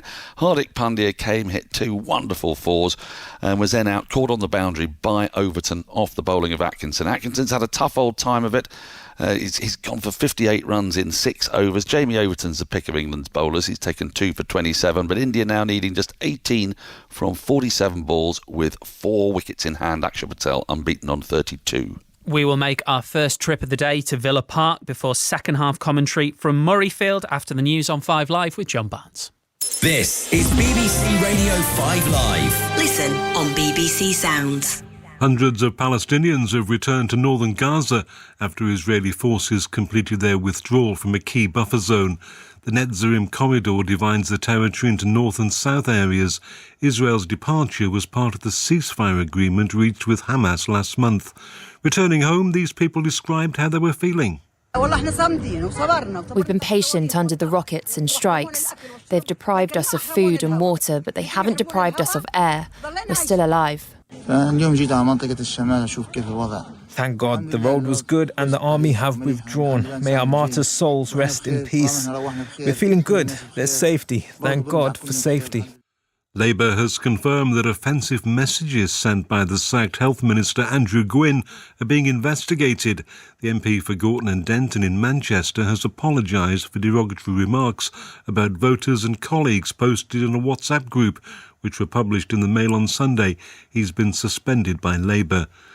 The Deputy Prime Minister, Angela Rayner, says there's no excuse for the government not to fulfil its manifesto pledge of building 1.5 million homes by 2029. Figures analysed by the BBC suggest the number of new homes in England continue to fall during Labour's first 6 months in power. Speaking on Sunday with Laura Kuenssberg, Ms Rayner said she was determined to see the homes built. People had said, Angela, this target, when we got into government and we saw the trend was going backwards. So not only was you having to reverse the trend, but then push ahead. So we felt that it made it even more challenging, but I wasn't going to give up on the target. President Trump says he's spoken with his Russian counterpart, Vladimir Putin, about ending the war in Ukraine. The Kremlin refused to comment on the alleged phone call. During his election campaign, Mr. Trump had promised to end the conflict within 24 hours. What does it take to go racing in the fastest cars in the world? Oscar Piastri. Your head's trying to get ripped one way, your body's trying to go another. Lance Stroll. It's very extreme in the sense of how close you're racing wheel to wheel. We've been given unprecedented access to 2 of the most famous names in Formula One, McLaren and Aston Martin. I'm Lando Norris, racing driver for McLaren Formula One team. They opened the doors to their factories as the 2024 season reached its peak. They work to build a beautiful bit of machinery that I get to then go and have fun in. I'm Josh Hartnett. This is F1 Back at Base. Listen on BBC Sounds. This is 5 Live Sport with Steve Crossman. Listen on BBC Sounds. Scotland 5, Ireland 17. Second half commentary from Murrayfield to come shortly. In the Men's FA Cup, Wolves are through to the fifth round after a 2-0 win over Championship side Blackburn Rovers. João Gomes and Mathias Cunha scored the goals. Blackburn manager John Eustace has been heavily linked in the last 24 hours with the vacant job at Derby County. He's been speaking to Andy Giddings. How pleased are you with the performance? It's just the big moments didn't go your way. Yeah, I think you're spot on. I thought the first half an hour we were excellent. We created a number of chances. We certainly had a goal which should have been allowed from that wide free kick, so that was disappointing. Quite easily could have had a penalty as well. And we're disappointed in the manner we conceded the first goal. So we lost the ball in midfield, and then I think Ballas, who's making his second appearance of the season, I think he's disappointed that he never saved it. I suppose when there is a quick-fire double, as it was in the first half, it then becomes exceptionally difficult against good Premier League teams to wrestle control. Of course it does, that's why they're in the Premier League, they've got top players, and as I say, for that first half an hour we could have quite easily scored a couple of goals, so I was pleased with the effort. I was really pleased with the way the lads just kept going as well in that second half. Could have quite easily given up, but the lads did well, and overall, and against top quality teams, if you give them a 2-0 start, it's always going to be very difficult. John, as you'll be very aware, there's been a lot of reports about you and your future with regard to interest from Derby County and an official approach. Is that correct? Well, obviously I've just come off the pitch. I've heard rumours that there's been an official approach, so that's something we'll have to discuss with the owners. I've been linked with other teams as well throughout the season, so we'll just have to wait and see. Must be nice to be a man in demand then. Listen, it just shows that the group, the players have been excellent, all season. They're an absolute pleasure to work with. I'm very proud of the efforts, and even today against the Premier League team, you can see that we never stopped going, and the boys have been excellent. It's not exactly a I've got no interest, happy where I am answer, is it? I think Derby County fans and Blackburn Rovers fans will have found that very, very interesting. Right, so we're back to Murrayfield very, very shortly. Then, 5:35, full commentary of Aston Villa versus Tottenham Hotspur. Correspondent John Murray is there. Afternoon, John. Yes, afternoon, Steve. I think you can probably guess the name that's on everyone's lips. Well, I was sort of billing this as plots, subplots and points to prove. All three of those could apply to one man. Yeah, it could. That's a very good way of putting it. Because there is... Rachel Corsi is going to be with me for the commentary, and there is not going to be any shortage of things to talk about here, but right at the top of the bill will be whether Marcus Rashford is in the team or not. And looking at the Aston Villa lineup, obviously John Duran is gone, Ollie Watkins is out with a groin injury, and so it may well be that Marcus Rashford goes straight into the starting lineup, but we'll find out over the course of, I guess, probably the next 20 minutes or so. I don't think I've ever said this before. Could be a big afternoon for Ange Postecoglou, yeah. John. It could, and I know that people are probably bored of hearing about Tottenham's injury list, but there are 11 of them, and it's 12 if you count Dane Scarlett, who's cup tied for this, the youngster who was at Oxford United earlier in the season. That is a whole team full of players who are unavailable to Ange Postecoglou. However, nevertheless, he does have to get on it. They have to get on with it. And, he's kind of suggested that they will show an improvement to what they did on Thursday night when they were playing the team of the season so far, let's not forget. And if they don't get that today, then you know what the narrative is going to be this evening. John, thank you very much. We're going to Plymouth where there's a penalty. John Akers. For Plymouth Argyle. Plymouth 0, Liverpool 0. Handball, the decision. The arms were up as JB tried to hook it goalwards. Hardy stands in the sunshine with his hands on his hips in front of the Devonport end. Scored one last week. Hardy scores for Plymouth. They're ahead against Liverpool. Would you believe it? He goes to the Devonport end. The knee slide. The ground erupts. Green and white scarves swirling around people's heads. Wow, what a moment. They couldn't, could they? Plymouth 1, Liverpool 0. Franny Benali. Well, this is what the cup tie's been waiting for, and the home support have got right behind their team now. It was a long throw-in into the box. Not cleared well from Liverpool. Then a touch from JB. Harvey Ellis got his right hand raised. Referee had no doubts about pointing to the penalty spot, and Ryan Hardy did the rest. Plymouth 1, Liverpool 0, and listen to this, Steve. We'll keep you right up to date. Could that be the shock of FA Cup round 4 as Scotland's Ryan Hardy beats Ireland's Caoimhín Kelleher? If only there were a link there, Sarah Orchard. Thanks so much, Steve. Yes, welcome back to the final match of this weekend's Six Nations. And it's been a tough afternoon so far for Scotland fans. It is Scotland 5, Ireland 17, but there is 40 minutes left to go for Scotland to have a bit of fight here in this fixture. Right at the end of the first half, Duhan van der Merwe went over for an absolutely spectacular finish to put some respectability on the scoreline. We're just back underway now in the second half. Travelling from left to right is Scotland, and it's Ireland who gather inside of their 22, of course wearing the traditional green shirts that kick down the field on this near side. We'll have a Scotland line out between the Irish 10 and the 22.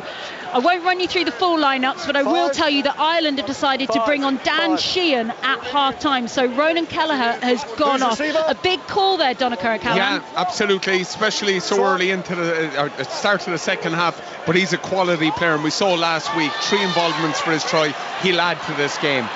Big run coming in there by Stafford McDowell, just trying to bump a couple of Irish shirts off him.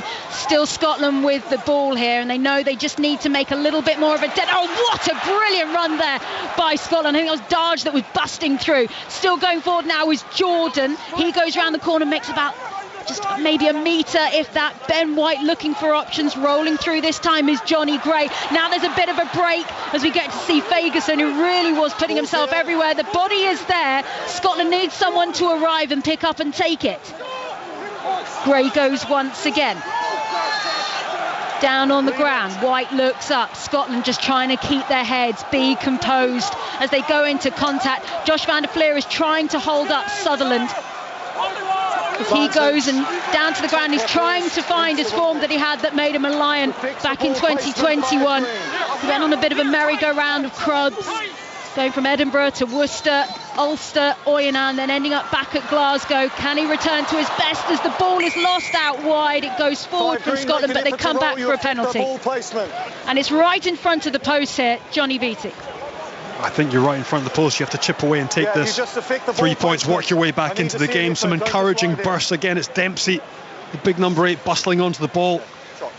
Again, looking a little bit weird though, even after that half break. Donncha, Scotland looking to play quite deep in where they receive the ball. Tom Jordan coming in at stand-off. Finn Russell normally we're seeing to the ball to the gain line. Just needs to come onto that ball, flatten up a little bit and interest some Irish defenders. Yeah, but the physicality is different out of Scotland. Of course, it would have been a disappointed dressing room at half-time, but you feel that Gregor Townsend left that pack in particular know that they have to win the collisions, and we've seen that in the opening 2 minutes of this half. Conservative decision by Scotland to kick for the penalty. That's exactly what they've done as the flags fly. It's now Scotland 8, Ireland 17 as we check in on the one-day international between India and England. Dan Norcross. It's all over here. India have won. They've won by 4 wickets with plenty of balls to spare, 33 in the end. It was all built on that 119 from Rohit Sharma. England did pick up some wickets towards the back end, but in truth they were outplayed pretty much from beginning to end of the game. India win by 4 wickets. They take the series 2-0 with a match to go. As Scotland gather the ball inside their 22, let's quickly check in on the Scottish Cup 5th round. It was a 3:30 start for Rangers, Queen's Park. Gavin Wallace is at Ibrox. Not a classic, 0-0 at half-time, Sarah. The locals not happy. Rangers need to decide what they're doing better. Queen's Park resolute, but at half-time, Rangers 0, Queen's Park 0. Well, here at Murrayfield, it's Scotland 8, Ireland 17, 43 minutes played, and we're keeping a close eye on what happens with the benches in this second half. After Scotland, they were forced to use all of their backs replacements after Finn Russell had to go off. He failed an HIA after a really nasty collision in the end with Darcy Graham, who's on his way off at the moment. We hope being checked out at hospital, and we wish him all the best that he is okay. Meanwhile, worth knowing that in the second half against England, Ireland scored 22 points as the ball does come away from the line out on the Scottish side as it gets flung on the way down the line to Jordan. Eyes up as we get to see Hugh Jones. Haven't said that name that much in this fixture. Hugh Jones, as a general, has had pretty good games against Ireland. He tends to score against them, but he's been pretty silent so far, and that probably tells you a little bit about what's happened to this Scottish attack so far this afternoon. White with the box kick down towards this near side of the field. 20 underneath it is Hugo Keenan, who's well wrapped up there by Rory Darge, making a big long run at his opposite man to make sure we slow down anything. Peter O'Mahony still on the field, still causing chaos as he's inside of his own half. Jamison Gibson Park just loses the ball, and he gives an awful hospital pass in the end to Sam Prendergast, who can do nothing but curl himself up in a ball and place it backwards as Scottish shirts rain down on him.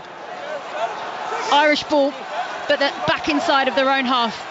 They're going to have to throw it inside of their own 22 to try and clear this one.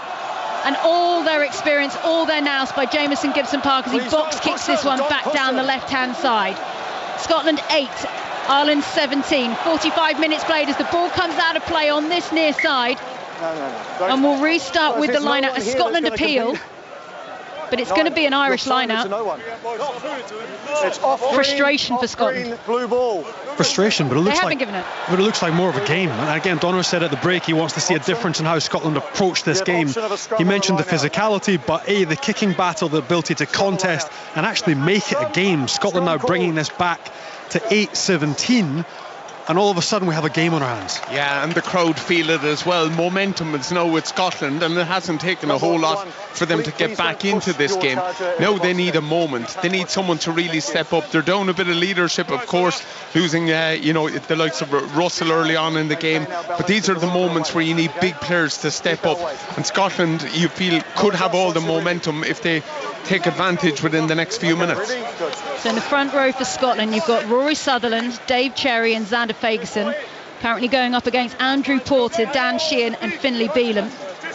Worth saying that Andrew Porter has been absolutely everywhere in this fixture. He's been such a mobile loose head. He's made 14 tackles so far. That was the same number of tackles as Rory Darge made in the entire match against Italy, and we thought that was impressive. There's probably two of them out there. We need to check. Yeah, it's been great. Oh, we nearly thought there was going to be a steal there for Scotland, and they're firing away down the left-hand wing. Still Scottish ball. Blake King on, he goes for the dummy. 5 metres left to travel. Scotland need to secure the ball. Back it comes. Darge now driving on. Still Scottish ball, but they've lost it backwards. Referee says play on. It's been knocked on by Ireland. It's an absolute mess. They will come back. Could it be a card, or is it just the knock-on? The referee will give no more. Ben White wanted to go quickly. They're saying it went forward from the tackle. The whole of the Scottish crowd is furious. They wanted more out of that. And they're looking up at the screen saying, look. And they will go and review Johnny Beattie. It's been referred, but we come back and look at the initial line break. I mean, Robbie Henshaw, he's gone man and ball, absolutely no idea why. The scramble D, to be fair, by Ireland is good. They get back and force Blair Kinghorn to make a decision. And then as the ball is cut loose, there's a knock on again. It's Henshaw who's come back to try and make amends for his earlier complete miss and overread in defence. And the question now is that a penalty? The ball is live. Yes. Is it therefore more? We'll listen into the TMO and see what he has to say. It's an intentional knock on. Okay, so right now we have on-field decision is lost forward in the tackle, so scrum only. We just need to make sure that it's not an unnatural action, wrapping, extending to try and hit the ball. Okay, so they're just checking on the actions at the moment of Robbie Henshaw as he made this tackle, what he's doing with the ball. Donnacha O'Callaghan. Yeah, I think he's in trouble here. Johnny mentioned it there. He makes a massive read and comes out of the line. Well, he's compounded his error by what I feel here is blocking the pass. He doesn't go to try to catch it. He knows what he's doing with his hand, and I think he's in trouble. It's a natural reaction of wrapping. Yeah. You can hear the referees. Interesting as well. We can see the big screen, and we can see Henshaw's eyes are always on the player. He's not looking at the ball, so he might get away with it. Explain it to you both. Okay, we see this as a natural action to wrap in the tackle with arms out versus extending out to hit the ball. He's wrapping, looking at the player he's tackling. Scrum, blue ball. You don't need me to tell you that Murrayfield don't like that decision. No, and again, Scotland now unloading their bench, which we'll touch on in a second, but you have to come back to the launch play by Scotland, really just a simple miss pass, and Henshaw completely overreading. That's the first time really we've seen Hugh Jones ball in hand at all. clean line break Scotland up the field, and now clawing their way back. 8:17 scrum underneath the sticks just outside the Irish 5. A huge opportunity for Scotland. So Robbie Henshaw got away with one there? Yeah, I believe so. I think he's a very lucky man to get away with that. Of course he does keep his eye on the player, but I think you can't bat down the ball like that, and that was a massive moment. If you just consider for Scotland, who have had all dominance in the first 7 minutes of this game, for that to be a penalty, and I would have thought Robbie should have probably gone for the bin to it. Scotland 8, Ireland 17, 47 minutes on the clock. Changes for Scotland. Ewan Ashman and Pierre Schoeman come into that front row. Also coming onto the field is Gregor Brown. As Scotland pack down, a try now will completely change the complexion of this fixture if Scotland can do something. They are 5 metres out from the Irish line, and they have lined up all towards the right-hand side. We can see Duhan van der Merwe is playing that slightly disguised role where you can't tell if he's going to go and swing round to the blind side or if he's going to come and attack and flood the numbers here on the right. It looks like they're all going to come right. Ben White with the distribution. Looks up, passes down the line. This is still Scottish ball. Kinghorn with the final pass out wide. It's Dobie has to go back inside. It's still a Scottish ball. Has it touched down? No. 30 centimetres left. They've dragged it over the line, Ireland. No advantage. They're going to come back for a penalty advantage. It's still a Scottish ball. Let me find the mark, please. It's more. So that's a couple of times now that Ireland have been in trouble. It's not going to be a card yet, but they are getting a warning. The back's offside here. Not an official warning. From the scrum, offside. No, but they are starting to mount up, and you have to ask the question. There's been 5 or 6 consecutively now. Henshaw lucky to get away.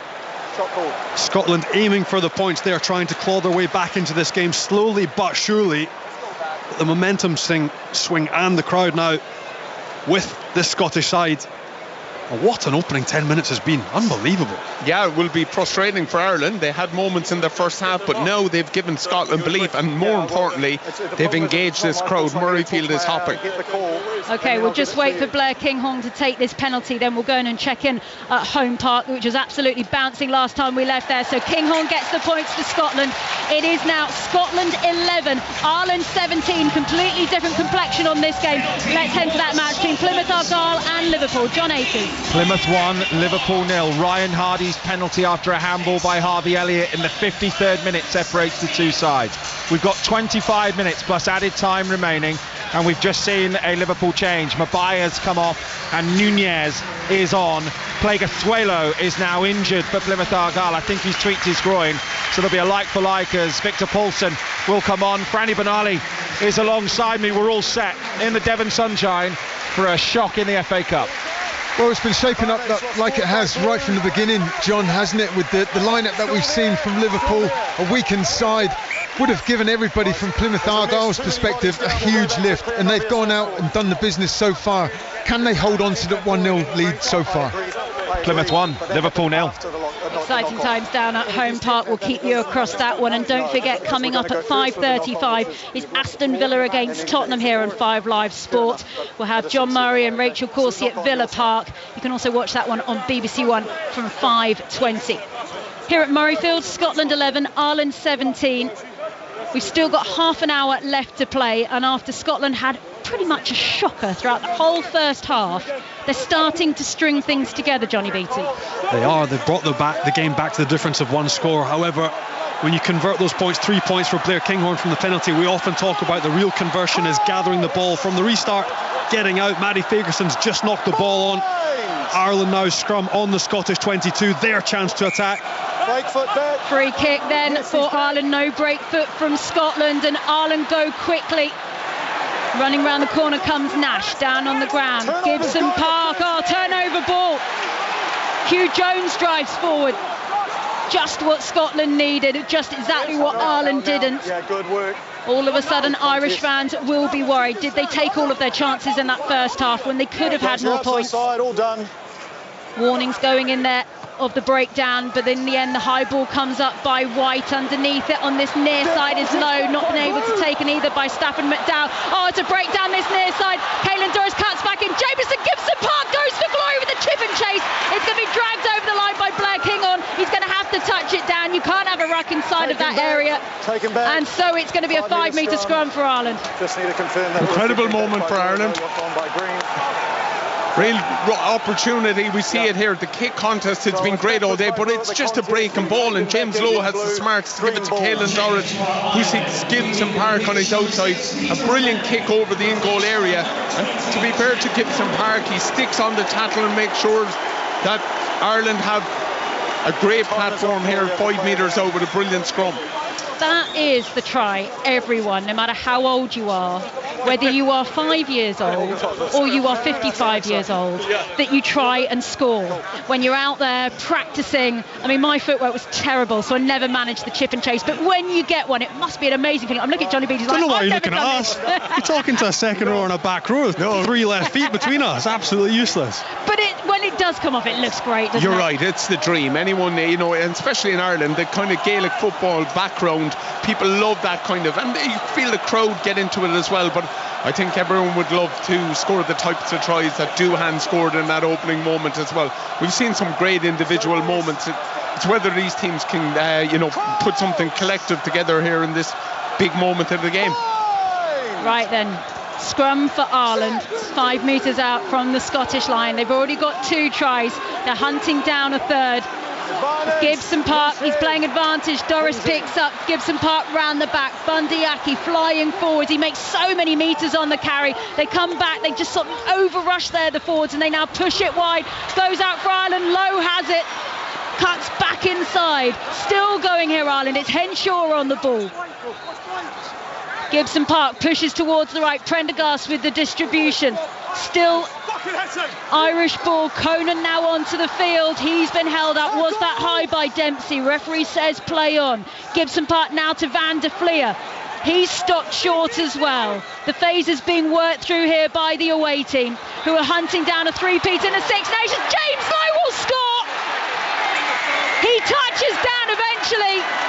But James Lowe, who did absolute wonders last week against England without actually scoring, gets his try, and it's try number 3 for Ireland. It's now Scotland 11, Ireland 22. Yeah, brilliant scores. James Lowe, like all these swingers, brilliant finishers when you give him an opportunity. But you must point out Sam Prendergast, his distribution, his ability to take the ball to the line.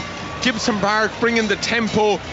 But Prendergast looks like he's out in his old school team. Scotland will be frustrated. You have to make those one-up, front-up tackles, but not good enough. And Hugo Keenan, very smart to put him away, but Johnny Beattie is not happy. I'm not. I think Ireland should be made to work harder than that to score. In the end there, yes, the distribution is good, but Prendergast has serviced a 3-on-3. Scotland are man-on-man defensively, and Lowe has just beaten the one-on-one tackle by Kinghorn. He's skipped out of it and gotten over. So, yes, initial good work by Ireland. They're on the front foot. But one-on-one simple tackle, that's an individual error, and Ireland go over and extend their lead. Sam Prendergast gets the extras. It is now Scotland 11, Ireland 24. Apologies for any bad language you might have heard on the pitch as we check in on Flo Pollock, who's at Chelsea against Everton women. Chelsea 3, Everton 1. Lauren James free kick floated in. Ramirez met it with the header, her header off the post, and poked in by Micah Hamano. 20 minutes remaining. Chelsea 3, Everton 1. Well, that one going on at the moment in the Women's FA Cup 5th round, keeping you across that. The Scottish Cup 5th round, also the FA Cup 4th round. And of course, if you want to update on anything, do head to the BBC Sport website and app. And if you want even more stuff on the Six Nations, then don't forget there is the Rugby Union Weekly podcast that is currently daily. I have all the analysis from the whole weekend of the Six Nations. Johnny Beattie is hot-footing it to find a studio in Edinburgh where he'll team up with Ugo Monye and Chris Ashton a little bit later. Caelan Doris once again is not very happy that he's being told off for the referee for a Scottish penalty. And do you guys agree with that one? I think he's just questioning it, which is the right of the captain, I suppose. Yeah, but I think he thought they had got on that ball. But I think this ref has been quite fair in it all day. You have to actually rob the ball. I think what Caelan Doris is in from the side, but I think what he's questioning before is actually in the lead up to that collision, there was a crossing effort. Johnny Gray and Dempsey getting ahead of the ball, which is well within his rights to question. But Scotland troop on up to the Irish 22. Ewan Ashman gets the ball in. It is a functioning line out at the moment for Scotland. A real spun out pass. And eventually ends up in the hands of Hugh Jones, who drives on. Scottish ball as they pop back inside. Big run there by Schoeman. That's the noise that goes up from the crowd. White once again. This time Darge, a little bit of footwork as he rustles his shoulders and takes it down to the ground. The red scrum cap this time of Grant Gilchrist, Edinburgh man, Sterling Bourne, swung out ball, still Scotland ball. They're attacking at the right end of the field, but they're not going anywhere at the moment. It's a little bit coast to coast. Jamie Dobie playing out of position, not playing at scrum half after Scotland opted for that 6-2 split on the bench, and having lost Finn Russell and Darcy Graham in that first half as it spun out wide, really long. And it's still Scottish ball out wide. They do really well there through the footwork of Ewan Ashman just to keep inside of the field of play. Ireland are just slowing down so much ball, and they get the turnover. Scotland holding on the floor, and Ireland will clear. Man over the ball, should have won it, but Blue holds on. Ireland will be delighted with that. It's probably an evolving thing that we've seen in Ireland's play. We see Finlay Bealham here able to poach the ball and take it away, and Scotland, with all the endeavour, you need to resource breakdowns, and it's probably something we see from modern players, that ability for everyone 1 to 15 to be a tackle threat, and not only that, a poaching option. Well, there will be some nervous Plymouth and Liverpool fans tuning in at the moment. Let's get the latest from Home Park and that FA Cup fourth round match with John Akers. Spot on. Nerves in both Home Park's home end and in the away end to my right hand side. Just over 15 minutes plus added time to go. Plymouth 1, Liverpool 0. A Ryan Hardy penalty. He's also hit the post, Hardy, for Plymouth Argyle. We're seeing some changes now. Liverpool have brought on Nunez, and they're just bringing on Trent Doherty as well for a debut, and Plymouth have just brought on Tijani and for a debut Boateng. Plymouth 1, Liverpool 0. Thanks, John. Scotland 11, Ireland 24. 58 minutes on the clock here at Murrayfield in this final match of round 2 of the Six Nations. Both these sides won their opening fixtures. Both of them, if they win, can go for a Grand Slam. Whoever loses, still in the championship race, but there will be no slam. Who's it going to be at the moment? Ireland in the hot seat. Was that knocked on by Jamison Gibson Park at the back? Referee says it's backwards. Play on Ireland. There's all kinds of confusion from Ireland in this attack. We don't normally see this kind of chaos. It's loose on the ground. They need to tidy it up and actually construct something. Jamison Gibson Park goes for the kick overhead. Chasing it is Hugo Keenan. He was tackled. Referee says it wasn't legal. We're playing penalty advantage now to Ireland. He was in the air as he was taken down. They've got space out wide. Oh, how they're going over for glory. It's going to be touchdown by Conan. So Jack Conan goes over for the bonus point try for Ireland. And Scotland, it was the hope that killed them. A couple of penalties at the start of this second half. It looked like they could get back into it, but now Ireland, they're just putting their foot to the floor. Yeah, absolutely. You see Ireland losing shape even, trying to attack. Scotland having all the answers in defence, and Gibson Park, it's like a box kick in the middle of the pitch. It bounces perfectly for James Lowe, who's good enough to get on the end of it, and then Jack Conan just with the power to get over. Just a lovely little pass from Robbie Henshaw and the assist to make sure he's in the right area. But Conan, that's what you want from your bench, impact. And you have to take your hat off. That's a lovely piece of innovation from Ireland. Again, nothing on, but they've identified nobody in the backfield. The coverage wasn't there. For Scotland, the communication comes in. Gibson Park with execution, thinks that ball over. They recover it, recycle. A smart, intelligent and well-worked try by Ireland. No conversion then by Prendergast. So it's Scotland 11, Ireland 29. Still 20 minutes to play. Don't forget, coming up at 5:35, it's Aston Villa against Tottenham on 5 Live Sport in the FA Cup fourth round. Let's get the team news from John Murray. Well, Sarah, the Aston Villa news is there is a first start for the club for January signing Donyell Marlon, not for Marcus Rashford. Ollie Watkins is out injured, but Rashford is only on the bench, along with another of the recent arrivals, Marco Asensio. One of the Villa change sees Bailey in and Bogard on the bench. And how many changes for Spurs after the disappointment of Anfield? 4 of them. A full debut for Matthijs Tel, with Richarlison joining the injured list. Also Bergvall, Porro and Mikey Moore coming in, and Sarr, Bissouma and Davis among the substitutes. Thanks, John. Well played, very well played. I think everyone nearly bought that one. Right then, here at Murrayfield, it's Scotland 11, Ireland 29. Another brilliant Scottish attack ends once again in an Irish penalty, Johnny Beattie. Yeah, I don't really know what to, I mean, Scotland, the initial part. You're on the radio, you're going to have to say something. But it's just not going well for Scotland, and I don't want to be overly critical. They've worked their way down the open side flank. They've got a 30-metre gain. They come back off 9 to essentially second phase, and they don't resource the ruck, and they allow Ireland to come in and poach. So it's just a little bit naive, and you don't get away with that against a side like Ireland. Not straight. Has to go straight. Okay, not straight from Ireland at the line out. They threw it long and went well wide, so we're going to restart them with a Scottish scrum. I mean, at this point, are you feeling more comfortable at the moment, Donncha? Yeah, absolutely. We see a launch play here by Ireland trying to go over the top. We saw them try to do this in the first half as well, but it was lost forward. This time the throw wasn't straight, but yes, definitely a bit more confident, especially with the impact from the bench. We look at Dan Sheehan there, big moments, but Jack Conan, someone that, you know, last week he said within this squad he'd quite happily carry the water. He's done more than that. He's got a brilliant try and then turned over the ball there. That's what you want from your bench, guys that come on and add to it, and I think that's what maybe the Irish bench was set up a little bit better with the 5-3, but it certainly worked in their favour today.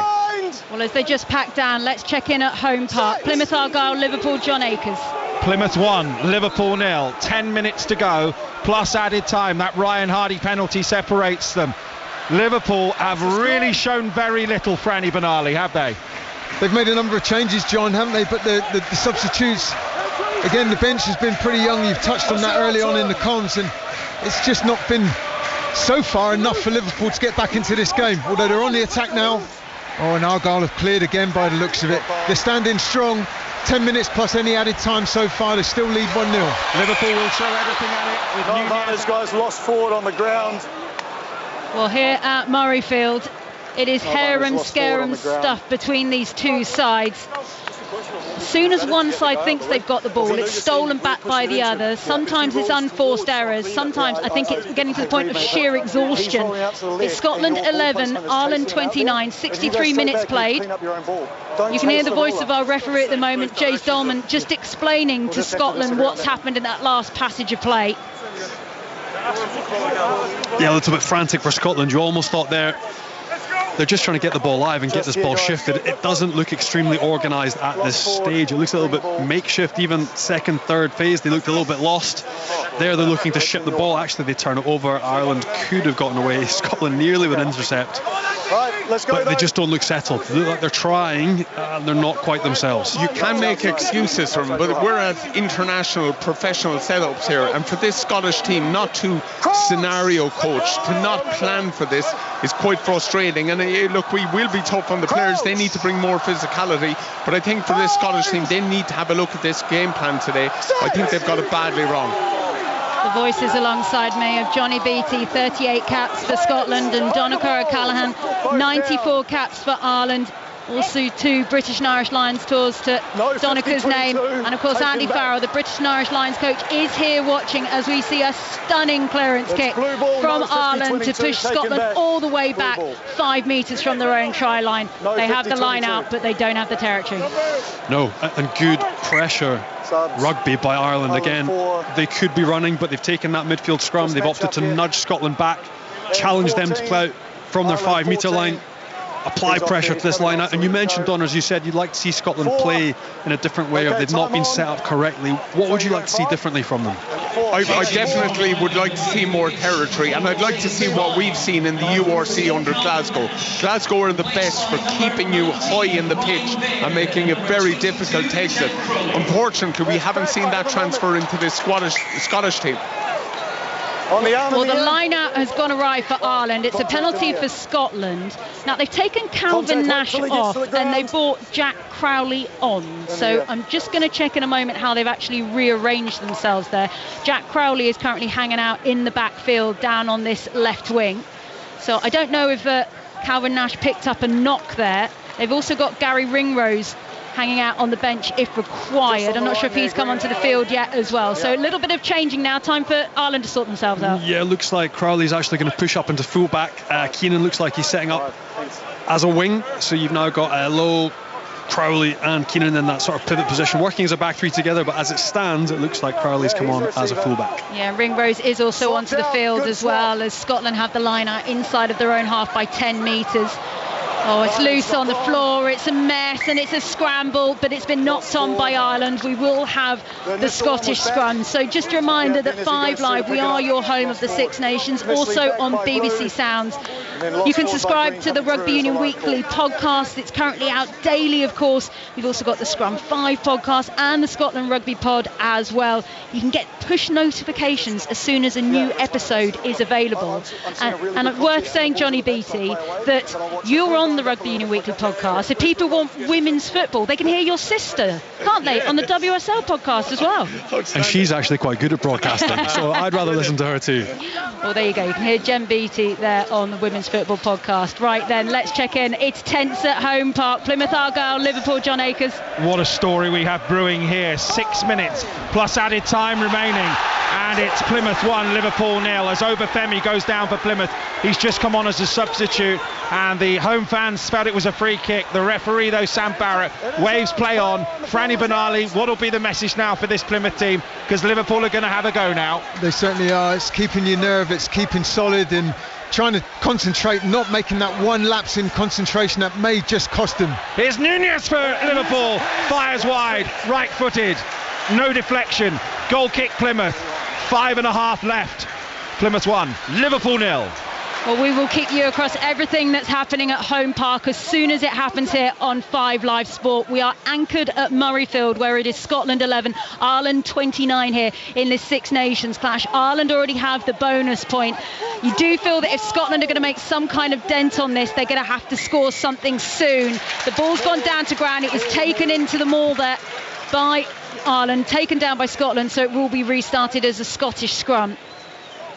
Both sides, they look out on their feet at the moment, Donica. Yeah, they absolutely do, and the energy's gone out of the crowd as well. That Jack Cronin try was pivotal for Ireland, and you can just see it kind of silenced everywhere, and you kind of have the feel that Ireland are trying to see this out, whereas Scotland need to find something. You know, this championship is too important. You need to be within 7. You need to try to get as many bonus points as you can.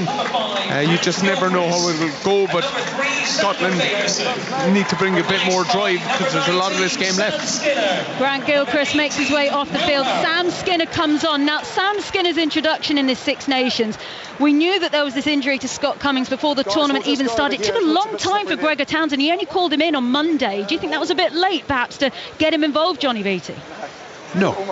Look, he knows the plays. He's been part of the squad for 2, 3, 4 seasons now. Knows the line-out calls, so he should come and get up to speed very quickly. It's a big challenge now. He comes on with, 13, 14 minutes to go left in this game. What can they generate? You've also got Xander Ferguson. He's just left the field. Will Hurd has come on, the Leicester Tigers tight head prop, and again the scrum hasn't looked too stable either. So Scotland with the turnover there, Hugh Jones holding that ball up, generating a maul, getting it to deck. But Scotland, they need to score, and they need to score quickly if they're going to get back in this game, look for a losing bonus point or have a sniff of being in a shot at winning the game. They need to score quickly. Well, Will Hurd coming onto the field there for Scotland, plays his rugby at Leicester. He's a Leicester boy, but made his debut for Scotland against Canada last summer, only his 6th cap. And you can just see stalking on the touchline at the moment, the kind of experience that some international sides would dream of. And that's because I can see Conor Murray is waiting to come on. Now it's a penalty to Ireland from that scrum. And that will be concerning for Scotland after they've completely shuffled the entire front row. On that first opportunity, penalty straight away. Yeah, but to be fair, the Scottish pack has looked under pressure. There haven't been penalties, but they've been creaking, or Ireland have been moving forward and putting the Scottish pack under pressure. So yes, a difficult first intervention for Will Hurd as a penalty conceded. Ireland look like they're going to go for 3 points and try and stretch this lead, but it hasn't been an area of comfort for Scotland in this game. Prendergast has decided to go for this. He's got a long boot. It's only a few metres inside the halfway. Yeah, I think you mentioned it. I think Ireland are seeing out. They're doing everything to just maybe use up the clock. You mentioned Conor Murray.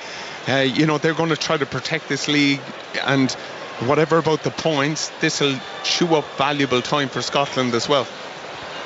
21-year-old Sam Prendergast of Leinster lines this one. Oh, he's got extras on there as well. What a kick. That was amazing. Huge. Absolutely absolutely enormous from Prendergast, and that takes Ireland over the 30. It's now Scotland 11, Ireland 32, as we go back to home park. Plymouth Argyle, Liverpool. John Akers. This would be huge. This would be enormous. Plymouth 1, Liverpool 0. Liverpool attacking all the time, but yet to really test the Plymouth goalkeeper here. What a story. We've got 90 seconds plus added time remaining, and our heads are right. They're looking at Liverpool pressure as the ball swung into the penalty area again. Franny Benali. Every header that Plymouth Argyle makes, every tackle that a player makes, every pass almost gets a cheer from the home supporters. They're willing their side towards the final whistle, but Liverpool are throwing everything forward. Mix up, chance for Liverpool, wide, with the goalkeeper nowhere near it. Hazard came out, he missed it. It's been screamed at by his centre-backs, and I'm just trying to see who it was with the shot. I think it was McConnell who's fired it wide with a half volley. What a big chance. Plymouth 1, Liverpool 0, a minute plus added time, Sarah. Right, we will keep you updated as soon as anything happens at home park. Don't worry, we are listening in intently for that final whistle. Right then, here at Murrayfield, Scotland have got a chance to do something here with 10 minutes left on the clock. It's a big trail now. I don't think they've got anywhere near enough time to try and actually get back into this and win this, but could they get a losing bonus point? Could they score 3 more tries? It's unlikely, but hey, anything can happen. They've got the line out, near side touch, and they decide to drive this one towards the Irish 22. I mean, a huge success story of this entire fixture has been the Irish defence. It has been something so special. And we're just watching at the moment the long limbs there of Tadhg Beirne wrapping up Scotland and stealing the ball back. I mean, that is absolutely class. That man is going to be wearing a Lions shirt surely in the summer. Yeah, absolutely. And I think you mentioned his coach, Andy Farrell, who's looking at it through a Lions lens. But you replicate your coach, I always feel, and Simon Easterby, who was leading the defence for the Irish team, has now gone in and taken over the main job, and that's something that's been massively impressive today. You mentioned it there. You mentioned the like of Porter's work rate. We've seen him both in scrums as well, and then he makes way there for Cian Healy to come on and make history. Well, Cian might be making history, but Andrew Porter, take a bow. His set piece today was outstanding, but also his work rate. Let's quickly get back to home park. Plymouth Argyle, Liverpool. John Akers, is it over yet? 9 minutes of added time. Start now. Plymouth 1, Liverpool 0 in the FA Cup 4th round. 9 minutes. And that offside against Liverpool was treated like a goal by the Argyle fans. Plymouth 1, Liverpool 0. 9 minutes of extra time. Oh my goodness, Plymouth and Liverpool fans, you have got quite the ride then. Right, we're on 72 minutes here at Murrayfield, so we've got 8 minutes left to play. It's Scotland 11, Ireland 32. It's a Scottish attack inside of the Irish 22. Can they make this one count? Nice pass pushed out wide by Jordan. Kinghorn manages to find the far side wing. It's Duhan van der Merwe. He runs into heavy traffic out there, but he places the ball back. No contest comes from Ireland as they go once again, this Scottish attack. The Irish shirts are up in their faces. Conor Murray checks himself as Hugh Jones runs back inside, and they try and hold up once again as it collapses down to the earth. It's inside the 22, but again by only a few metres. Scotland need to find another way through because this just isn't working. Pushed out to the far side is Doby now, who's playing well out of position. He's done well, the young man. Scotland, hands out, ready, willing, but going backwards. There is no other way to say it. They cannot find their way to this Irish try line. Only Duhan van der Merwe has managed to do it so far. We can just see the hands there of Gary Ringrose going in for the jackal. Not to be, and Scotland have slightly got one out runners here. They've got to be careful. They need to support each other. Stay in a bit more of a pack. On the 22 again, we're running into 10 phases now, and Scotland are still in the same place. There's an Irish player on the floor in Sheehan. That's a penalty advantage. Well worked arguably by Ben White as Rory Darge goes in, uses the advantage, gives it to Ritchie. I mean, they're just exhausting themselves here, Scotland, as Ireland absorb everything. This is over the 22. White, still penalty advantage to Scotland. And eventually the referee does put Scotland out of their misery as we head back to the biggest extra time in the world at home park between Plymouth Argyle and Liverpool. 7 minutes of the 9 added, and we've just had a chance at each end. Tijani with a diving header for Plymouth, and then Hazard has just made a save in the Plymouth goal from a volley from distance from Jota, and Liverpool have a corner on the left-hand side, swung in and headed away by Katic at the back, who lost a tooth earlier in this game as Liverpool pour forward in added time. 6 minutes of the 9 added remaining. Plymouth 1, Liverpool 0. Franny Benali, can they hold on? Well, they're doing a fantastic job so far, John, aren't they? And every single supporter that's got a green shirt on is willing them on at the moment, but they're coming under a huge amount of pressure. Every player is in the Plymouth Argyle box or half. Plymouth 1, Liverpool 0. 6 minutes at Home Park left to go. 5 minutes here at Murrayfield as Scotland win their own line out and start driving towards the line. They've tried so many different things, and I'd say this is probably their best way of trying to score. It's spun towards the line. Eventually it's collapsed. Referee is saying ball is available, play it. Ben White goes round. It's almost as if Scotland have scored and Ireland have let them, because they have just worked themselves ragged. So that's the second try for Scotland. It comes through Ben White. Scotland are already dashing back down the other end of the field. They need the conversion so they can get ready to go again. Johnny Beattie. Finishing with the flourish again. Ireland nearly did very well to spoil that maul as it went over the 15-metre line. But Ben White, after the maul has crumbled, the ruck is formed, Prendergast just overshoots in the second position outside the ruck. He manages to dodge and duck underneath Irish defenders and gets his try. Well, there's madness here at Murrayfield, but I think we're heading back to Home Park. Plymouth Argyle, Liverpool, John Akers. Still 1-0. Argyle fans bouncing up and down at Home Park like corks on the sea. They are counting down every single second here. We have got 4 minutes of the 9 added remaining, and Liverpool are coming forward with a low cross into the box, but it's cleared away by Argyle up towards halfway, but it's not stuck, and Liverpool will recycle the ball. Plymouth 1, Liverpool 0. Franny Benali. Liverpool keeping possession. They're being patient with the remaining minutes that they have, and they've got the possession in the right area of the pitch, but Argyle have just got to somehow get the energy to get the ball up the opposite end of the pitch.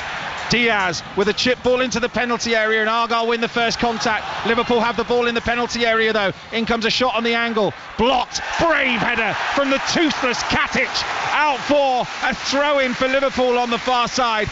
This is an extraordinary rearguard, and potentially, Sarah, an extraordinary story. Plymouth 1, Liverpool 0. It's all happening on 5 Live Sport this afternoon. Women's FA Cup 5th round. There's a goal at Chelsea women, Everton women. Flo Pollock.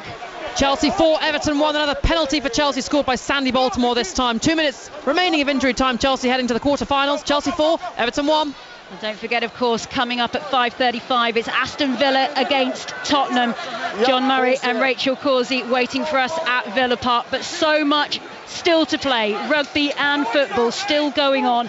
We have got 3 minutes here at Murrayfield. Scotland 18, Ireland 32. There is nothing Scotland can come back and do now. They're still unlikely to get a bonus point here, because I don't think they've got enough time to score 2 try bonuses either. Ireland, though, can they turn the screw here? Already this is a very respectable scoreline for them. Scotland 18, Ireland 32. They've wrapped up the bonus point. Scotland are the only side now that can go on and try and get a grand slam. Everyone else has dropped a game after 2 rounds. High ball into the air as it's taken uncleanly in the end, and it's knocked on Cross forward by Blue. By Scotland, so it's advantage to Ireland. The referee will come back and he'll play the scrum on this near side. As we head back to Home Park, Plymouth Argyle, Liverpool, John Akers. 2 minutes remaining. Plymouth 1, Liverpool 0. Arne Slot made huge changes, a huge gamble, made 10. All 10 outfield players were different. Very, very young side. Only recognised players on the bench with real senior experience, with Darwin Nunez and Curtis Jones. We've not seen Curtis Jones in the game as Kelleher pumps it long again for Liverpool, as Argyle retreat and Liverpool try and pour forward looking for this equaliser. Franny Benali. Plymouth Argyle players are giving every single ounce of energy that they've got left, and they're throwing themselves into every tackle, every challenge. The supporters are getting behind them, but there's a yellow card for one of the players. That's Boateng on his debut, slid in. But they're doing it. It's like there's a wall of green on that 18-yard box for Plymouth Argyle. every single supporter, these remaining minutes probably feel like an hour for them. Chiesa's the man down at the moment. He's on all fours after that challenge from Boateng. It's going to be a free kick for Liverpool, about 10-15 yards inside the Plymouth half on the left-hand side, and Kelleher has gone forward, all in purple, the Irishman here for Liverpool. There's a minute of the 9 remaining. This feels like it. This feels like the moment when Liverpool are going to have to try and force this to extra time. Plymouth 1, Liverpool 0. Then here we've got 30 seconds left to play at Murrayfield. Scotland 18, Ireland 32. This will be an Irish win. Sam Prendergast has won player of the match in this fixture, and Donncha O'Callaghan, has this been a coming of age moment for Prendergast? Yeah, it's hard to say. To be fair, he definitely has had a super game. I think his point of difference is every level he's exposed to, he's able to step up and really impressive every time. He deserves, for me, man of the match. Well, you know where we're going. It's Home Park, Plymouth Argyle, Liverpool. John Akers. We've just seen an extraordinary save by Conor Hazard, the Plymouth Argyle goalkeeper. The 9 minutes are up. It was Nunez. They've got a corner, Liverpool. Swung in, Kelleher's header. Saved by Hazard. Extraordinary, won the header, clean as anything there. Kelleher, but just no real power on it. And Miron Muslic, the Plymouth Argyle manager, has a broad grin on his face. He thinks that this could be it as this gets launched by Hazard, and it is! And Plymouth have knocked out the team top of the Premier League.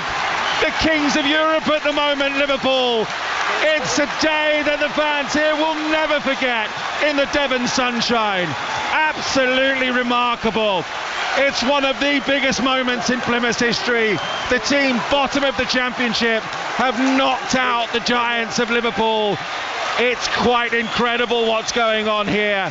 Fans singing, shouting, jumping up and down, flags waving, all the staff on the pitch, and Liverpool's players and fans in the away end look dejected. A little bit of history. Argyle have caused the shock again, Francis Benali. Oh, what a cup competition this is, isn't it? It's the magic of the FA Cup. Every single Plymouth Argyle supporter is on their feet. There's people hugging one another. They're cheering. Their phones are out. They're relishing every single moment that they're witnessing here at the moment. Coming to Liverpool though, Arne Slot will be asked and questioned about his lineup today. It's one thing doing a weaker side on the pitch to begin with, but those players that were missing from the bench that could have had an impact weren't there. The senior players, the more quality players with respect to the side that started today, they just couldn't get past that wall of green that was there at the back for Plymouth Argyle. They were outstanding today. Take nothing away from them. They deserve this win. The quadruple is off the cards. It's only the 5th time that Argyle have ever made it through to the 5th round. Semi-finalists in 1984, probably their most famous ever day. This is going to be right up there as the players surge over to the Devonport end. And they are waving their arms in the air. They're on each other's shoulders, on each other's backs. Quite extraordinary as a day of football. And this famous old cup competition has produced again. It's finished Plymouth 1, Liverpool 0. Well, the quadruple might not be on anymore for Liverpool, but for Ireland, the three-peat is well alive. Full time here at Murrayfield, Scotland 18, Ireland 32. Ireland win, and that is now 11 wins in a row for Ireland against Scotland. Alongside me, Donncha O'Callaghan. They were just ruthless in the end. Yeah, absolutely. And the worrying thing from the Six Nations point of view, I actually think this Irish team can get an awful lot better. I think they'll come away from this game and have areas to improve on and get better. I do feel Scotland, though, I think they got the wrong setup today. I do think they tried to run from too far in their half. I think the players lacked physicality. They certainly brought that in the second half, but they left themselves too much work to do, and you can't play against this Irish team that far up the pitch. I think they were set up poorly, and they'll be frustrated because yet again, Scotland have underperformed against Ireland. Johnny Beattie, there were problems before Finn Russell and Darcy Graham went off, but once again, what is considered an opportunity for Scotland goes begging. 12th time lucky, eh? Look, I agree with everything Don has just said. I think Ireland were probably in third gear. You've got to think 2 or 3 tries went a begging, were held up over the line in the first period as well, and yet I don't think actually the personnel leaving the field made that much of a difference. That the game and the difference in quality was kind of there for all of us to see. So Scotland didn't have the collective physicality to really pressurise Ireland consistently throughout that game. And I agree with Donners. I think Ireland actually can probably skip up another couple of gears, and they're on for a three-peat. They are an outstanding outfit, and today they were clear best. Well, there you go. It's been an Irish day at Murrayfield. An Irish day again. What have Scotland got to do? Full time here in the final match of round 2 of the Six Nations. It has finished Scotland 18, Ireland 32.